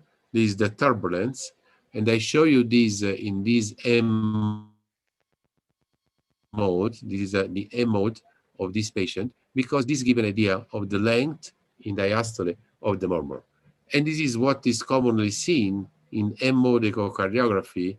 And as you can see, here you have a flattering of the valve. But what is important is the valve closure is rapidly developing before the normal systolic, here it is, event, it opens. This is likely due to the high pressure in the left ventricle. Here it closed and then it reopened during atrial systole. So aortic regurgitation is due to a passive gradient that is influenced by two pressures, and the combination of the two pressures represent the basis of the pressure development. This picture highlights the classical maneuver that has to be done to emphasize the presence of a high frequency sound of mitral regurgitation. As you can see, this doctor is using the diaphragm, is pressing the diaphragm on the skin because it reduces the distance between the heart and the auscultation area of the stethoscope. And the best situation is to put the patient in a sitting position in complete expiration with the chest put toward anterior position. All these maneuver, pressing, diaphragm, expiration, sitting, flex anteriorly, will enhance the distance, the reduction of the distance between the diaphragm and the source of the murmur. So these are things that are important, because otherwise the diastolic murmur of aortic regurgitation can be easily lost. Aortic regurgitation murmur is better heard on C area, and this is the area of best auscultation for aortic regurgitation. Sometimes the irradiation is through E, And when something like this occurs, it means that the aortic regurgitation is present in a huge ascending aorta dilatation, because in that situation, the murmur will irradiate through the right border because of the large aortic root. So let's start now with the auscultation finding. And this is an example of aortic regurgitation. And as usually, as I like to do with you at the beginning of each lesson, we shall have 3 consecutive beats without murmur, and then the murmur will appear. So please watch and listen, and then you will listen with the closing eyes.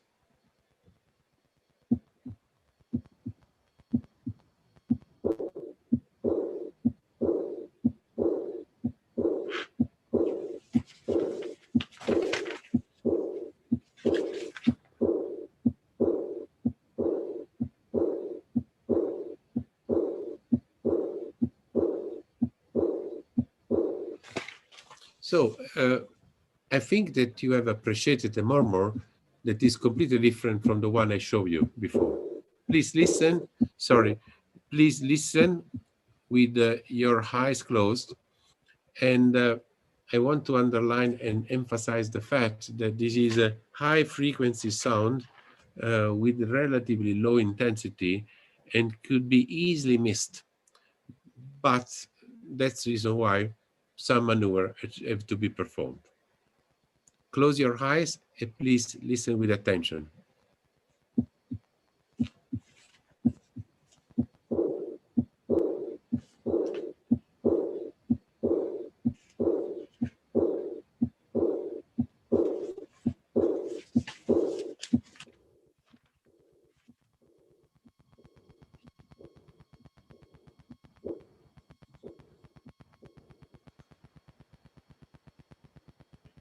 So another case with the typical aortic regurgitation murmur.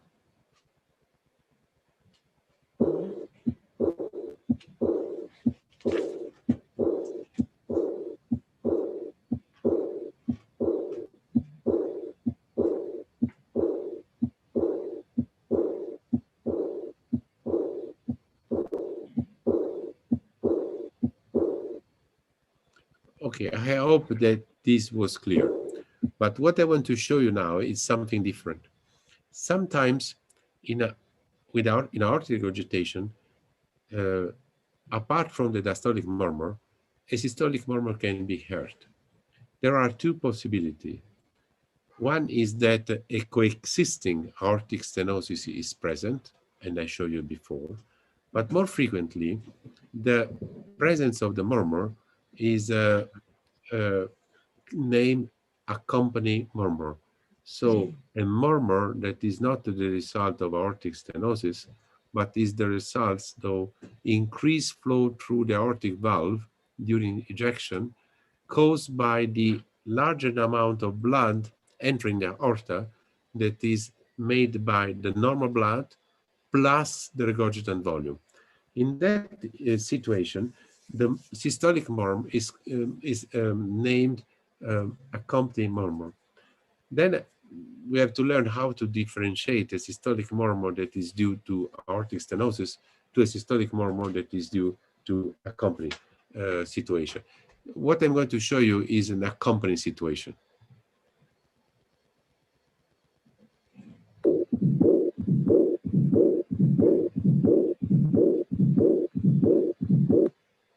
Usually, the accompanying murmur, here it is a murmur that is very soft, short, with a maximum of ejection relatively early because there is no gradient.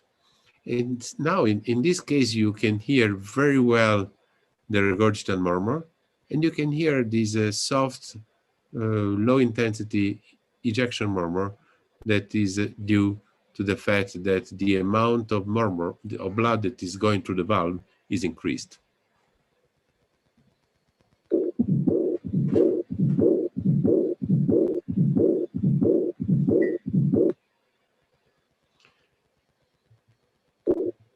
This is a case in which, as you can see, the murmur is heard not only in C, but also in E, in I, sorry. And as I mentioned, when something like this occurs, it means that there is dilatation of the aortic root. Here it is this murmur that is also heard on the right sternal border.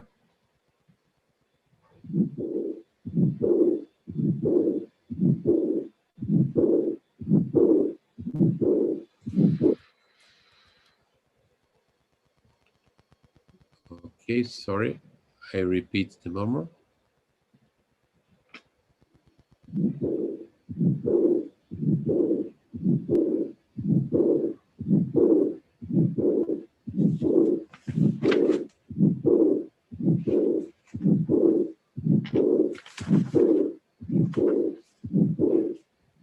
So this murmur, in this patient, two things are important.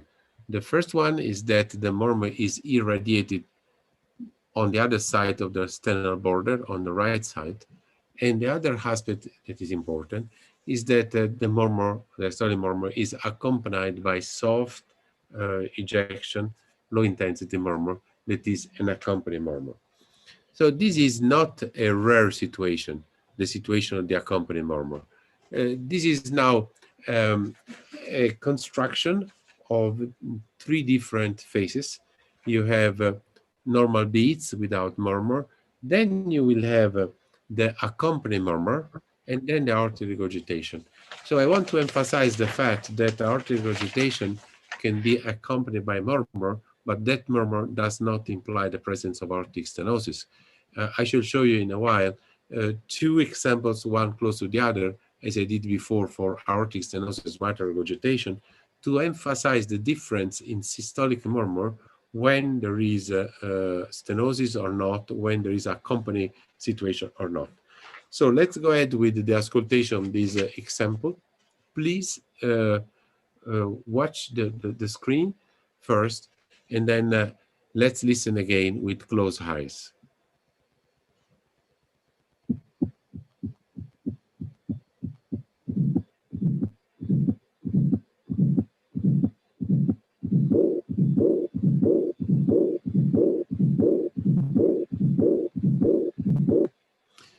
Now I want that you listen again, closing your eyes, because you have to be aware about the fact that we have normal beats without the murmur, then a murmur appears, and this is an accompanied murmur, and then the aortic regurgitation murmur will appear.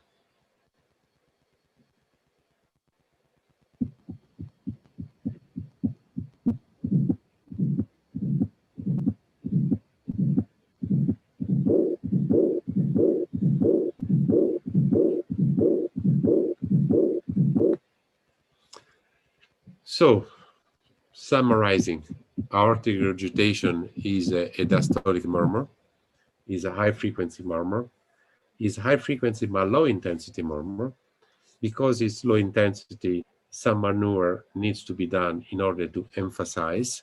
The maneuver is different from the mitral stenosis 1, that are usually characterized by the fact that the patient is asked to lying on his left side, or to make a short exercise in order to emphasize flow through the mitral valve, and because of this gradient and because of this auscultation finding.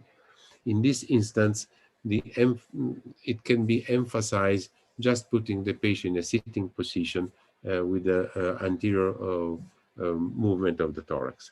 So I explain you also that there are two possibilities of systolic murmur, either accompanied, either real stenosis. Now I shall show you two consecutive examples. The first one will be, let me prepare, will be this one, in which the murmur is an accompanied murmur, and immediately afterwards an ejection murmur that is the results of aortic stenosis. You can notice that in the first case, the murmur is with a peak very early. In the second one, it will be late. You also appreciate that the intensity will be different. But let's go to the auscultation first. I shall show you the two cases without comments.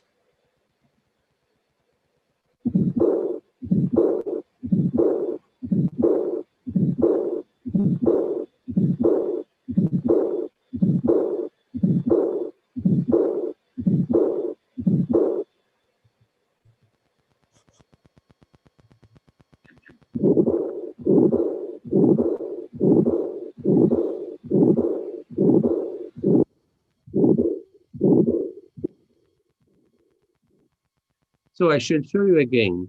Please ignore the diastolic murmur, the high frequency murmur, the regurgitation, and concentrate on the systolic. If you concentrate on the systolic, you will see that the first one is relatively soft if compared to the second one that is relatively hard and rush. So let's listen this first. Please concentrate on the systolic phase.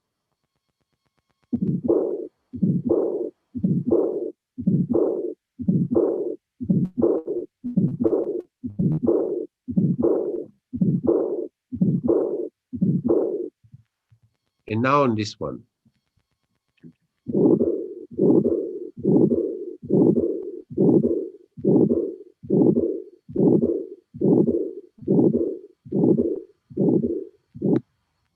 So the characteristics of the murmur will help you to understand exactly what you have in front of you. And now, before concluding, I want to show you the last example that is extremely rare. I show you also the recording that is strange. Look at it is different from the other that I show you. Is more uniform. This is a musical sound because the sounds that we record are very irregular in shape. And this is exactly what we can record if you use phonocardiography, for example, guitar. So let's listen this sound, and then I tell you what there is behind.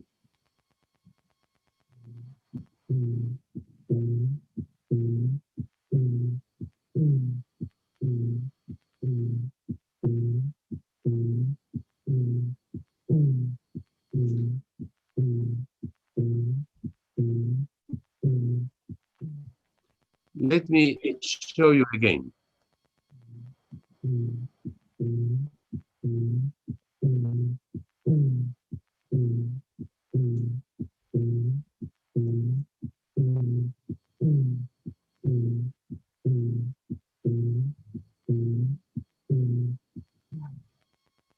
Okay, let me check something. I want to be sure that, okay, I show you this again with a slight modification of the sound expression because I want to listen perfectly.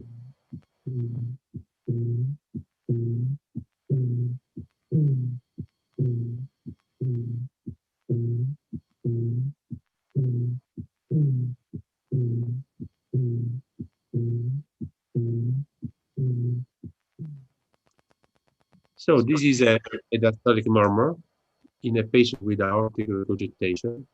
And the aortic regurgitation was due to a flayed leaflet of the semineural valve.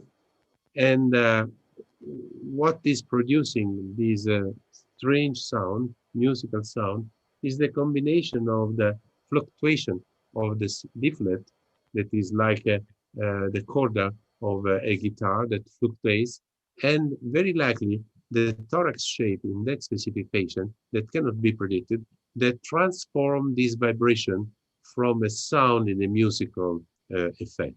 So this is what can be called a honk. Honk are more frequently systolic, and one of the more frequent honk situation is the presence, for example, of flay leaflet in the mitral valve prolapse. Some patients with Marfan syndrome can have important huge prolapse in the leaflet, and this can vibrate, and in some instance, in rare case, the thorax shape can act as an harmonic component of the instrument. So this is the case that I want to show you, and I'm curious to know if the sound that was heard in the patient of our colleague was similar to this one or not. But I have to find among my cases a systolic onc that I shall show you in the last lesson. So Dr. Renan, I'm ready to answer question. All right. Thank you, Professor Liseto. So we start with the question from Dr.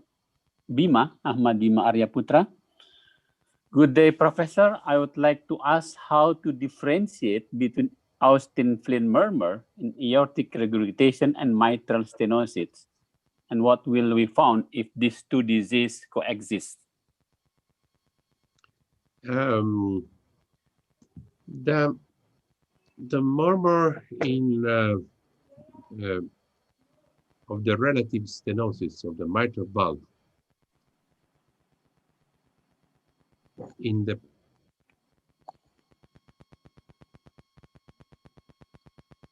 of our mitral stenosis. The only thing that in Austin Flint usually is not present is the opening snap, because in mitral stenosis we have not to forget that we have the following component. First is the opening of the valve, and this produces the opening snap. Then we have to reduce the opening and the rumble, the flow that produce the murmur. And then we have the presystolic murmur, the reinforcement of the rumble presystolic. The rumble and the presystolic reinforce are present in the Austin Flint. Usually the opening snap not, because the valve is a pliable, is a good valve, while mitral stenosis is a rigid valve, then when opens, create a sound. Yeah. Okay. This is another question about how to distinguish between acute AR and chronic AR instead of other clinical parameters such as clinical severity, rails, etc. Can you differentiate acute AR and chronic AR? The only As for Gallup, yeah. This is of course a very important question.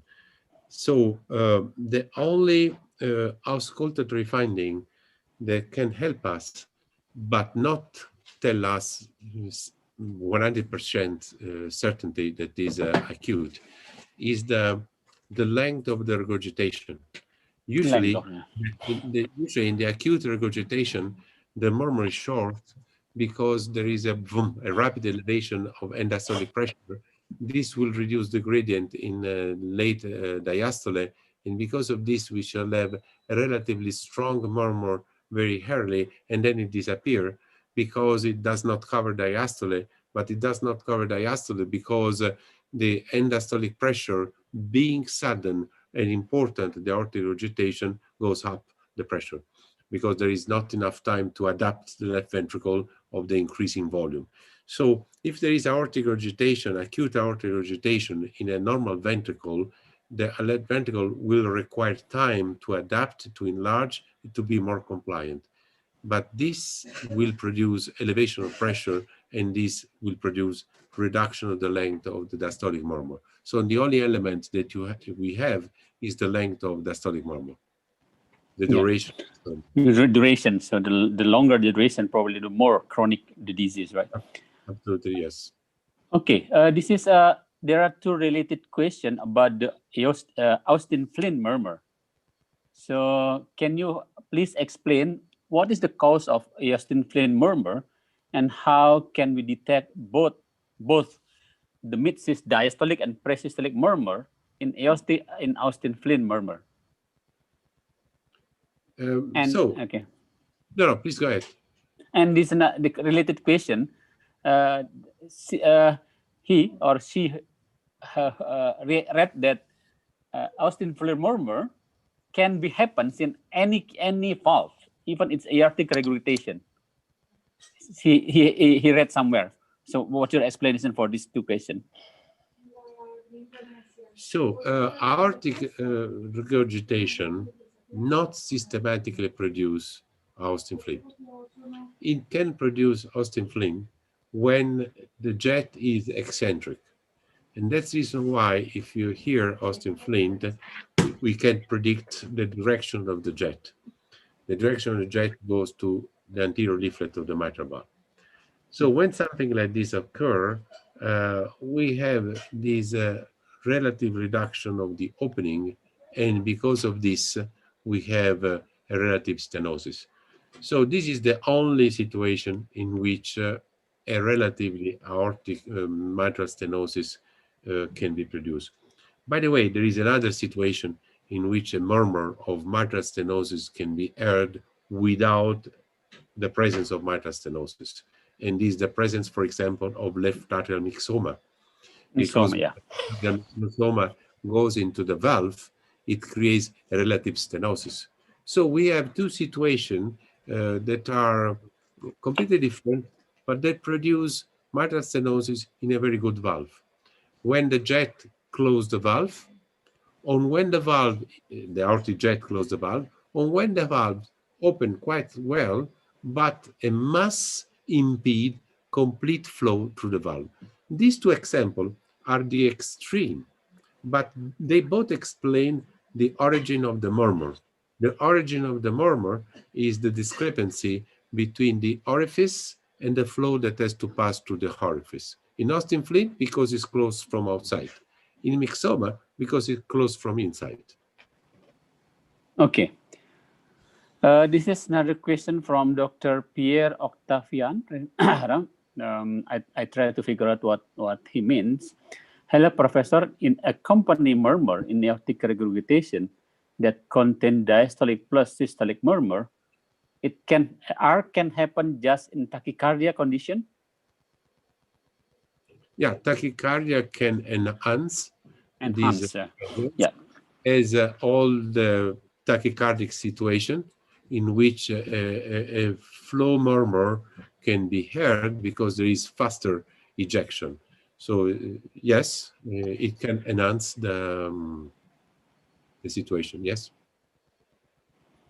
And again, continuing this question, is there any relation between the severity of the aortic regurgitation and the presence of the accompanying murmur, Professor?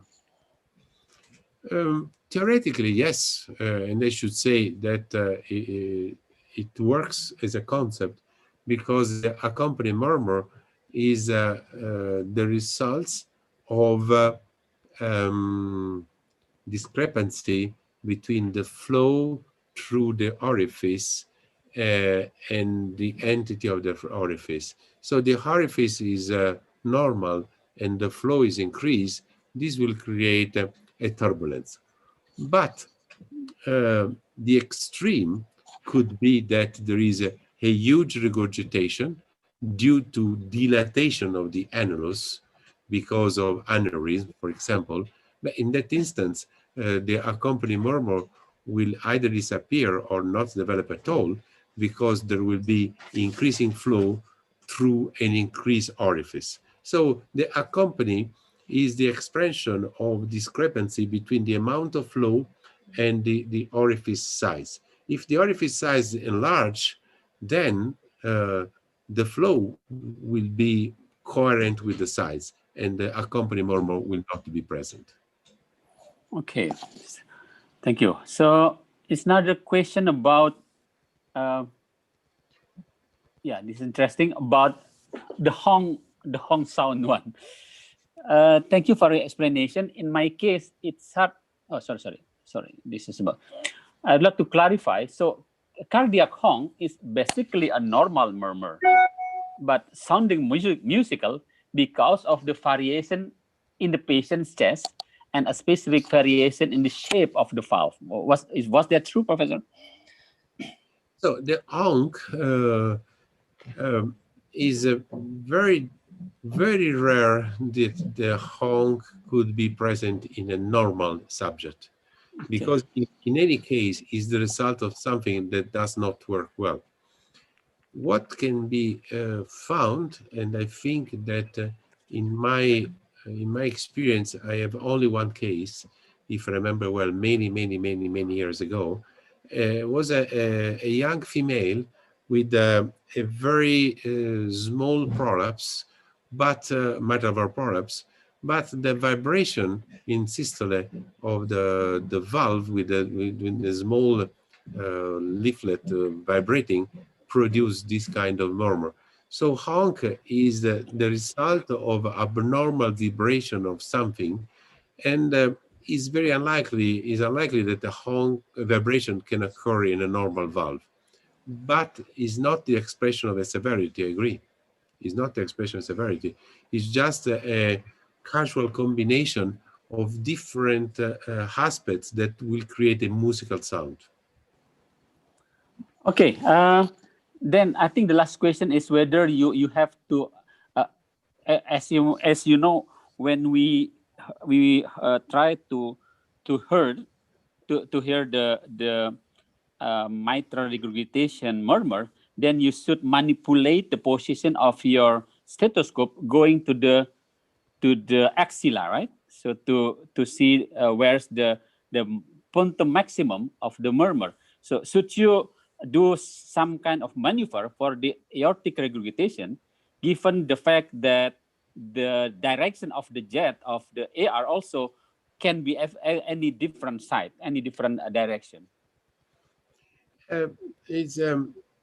We can do with aortic regurgitation maneuver to emphasize the entity, the intensity, and because of this, better hear the murmur. But usually what happens is that the maneuver do not affect irradiation. Okay. And the aortic murmur irradiation, the aortic regurgitation irradiation is usually either through the right sternal border when the aorta is extremely large, or through the apex. This is important when the jet goes through the mitral valve. And in this instance, the Austin Flint can occur. Okay, Professor, that's all question for today. I think we already answer all question, and thank you for your time again. Okay. We come to the end of this today's program. Ladies and gentlemen, my colleagues, we will meet again next week with, I believe, would be interesting cases in which we will hear about the possibility having such a combination of the disease. This is frequently happens in our population, especially here in Indonesia, in which we routinely have mitral and aortic stenosis cause of, for example, rheumatic heart disease. I think that's very common here in Indonesia, and there's a combination of AR and mitral regurgitation as well. So we'll have that combination next week. So, and also some another valve, right, professors, such as tricuspid and pulmonary, right? Yeah, next time we shall do the following. We shall do tricuspid right side murmur, right side murmur, ventricular septal defect, obstructive cardiomyopathy, pericarditis, so miscellaneous, and then a lot of tests. A lot of tests. That's very important, and we glad to have the evidence that our correct answer of the mitral regurgitation doubled. No, that was very good. It was very good. Yeah, that's good. That that's what we want through this program.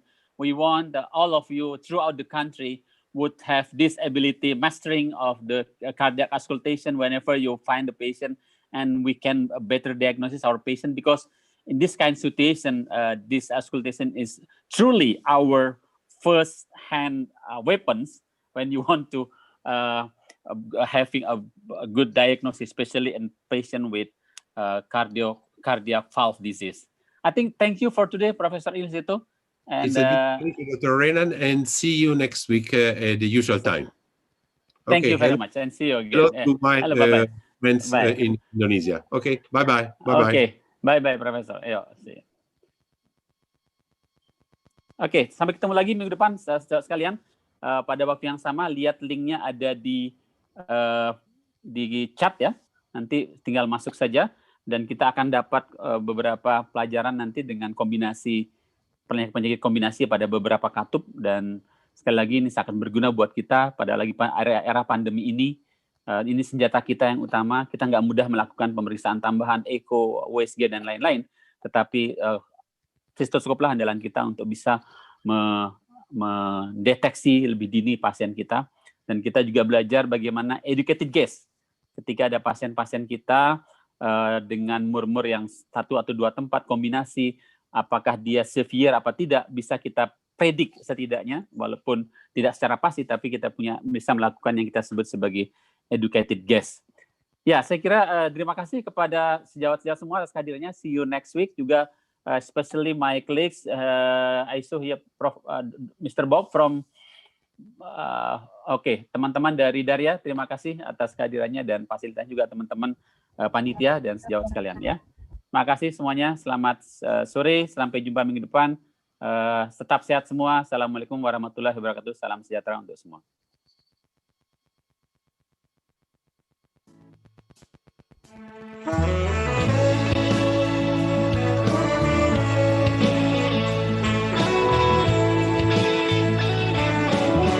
Tanah airku Indonesia,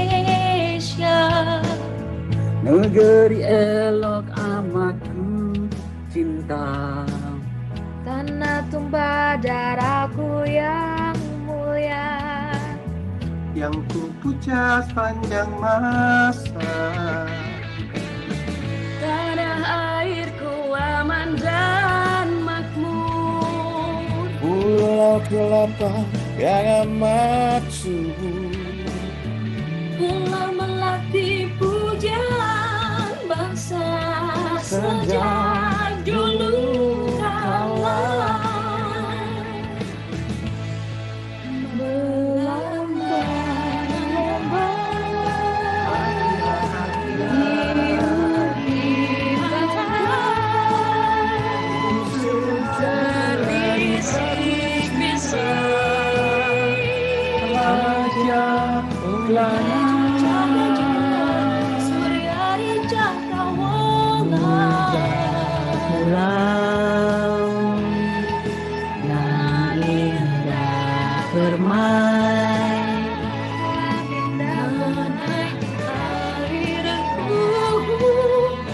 Indonesia,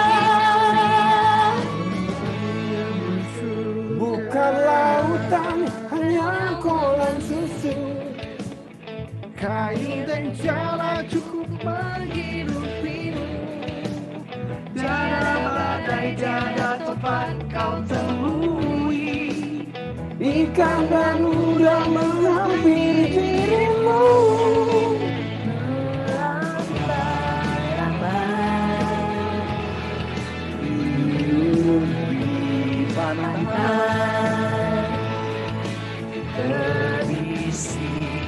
Berbisik-bisik raja kanan, bersatulah semua seperti dahulu. Lihatlah kemuliaan keinginanmu telah terjangkau sesemua.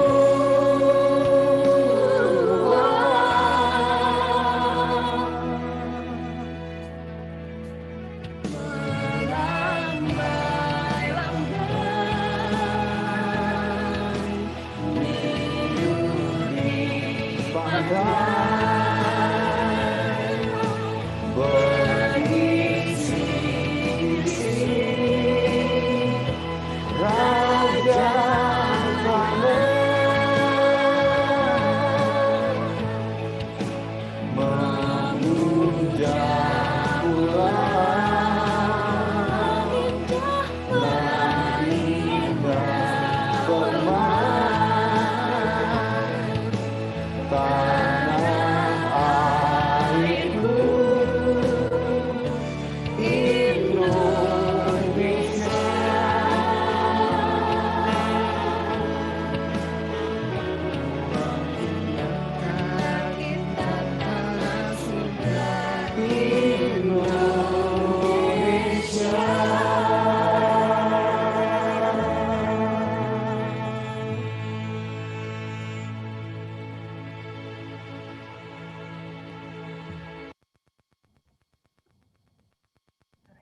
Terima kasih dok.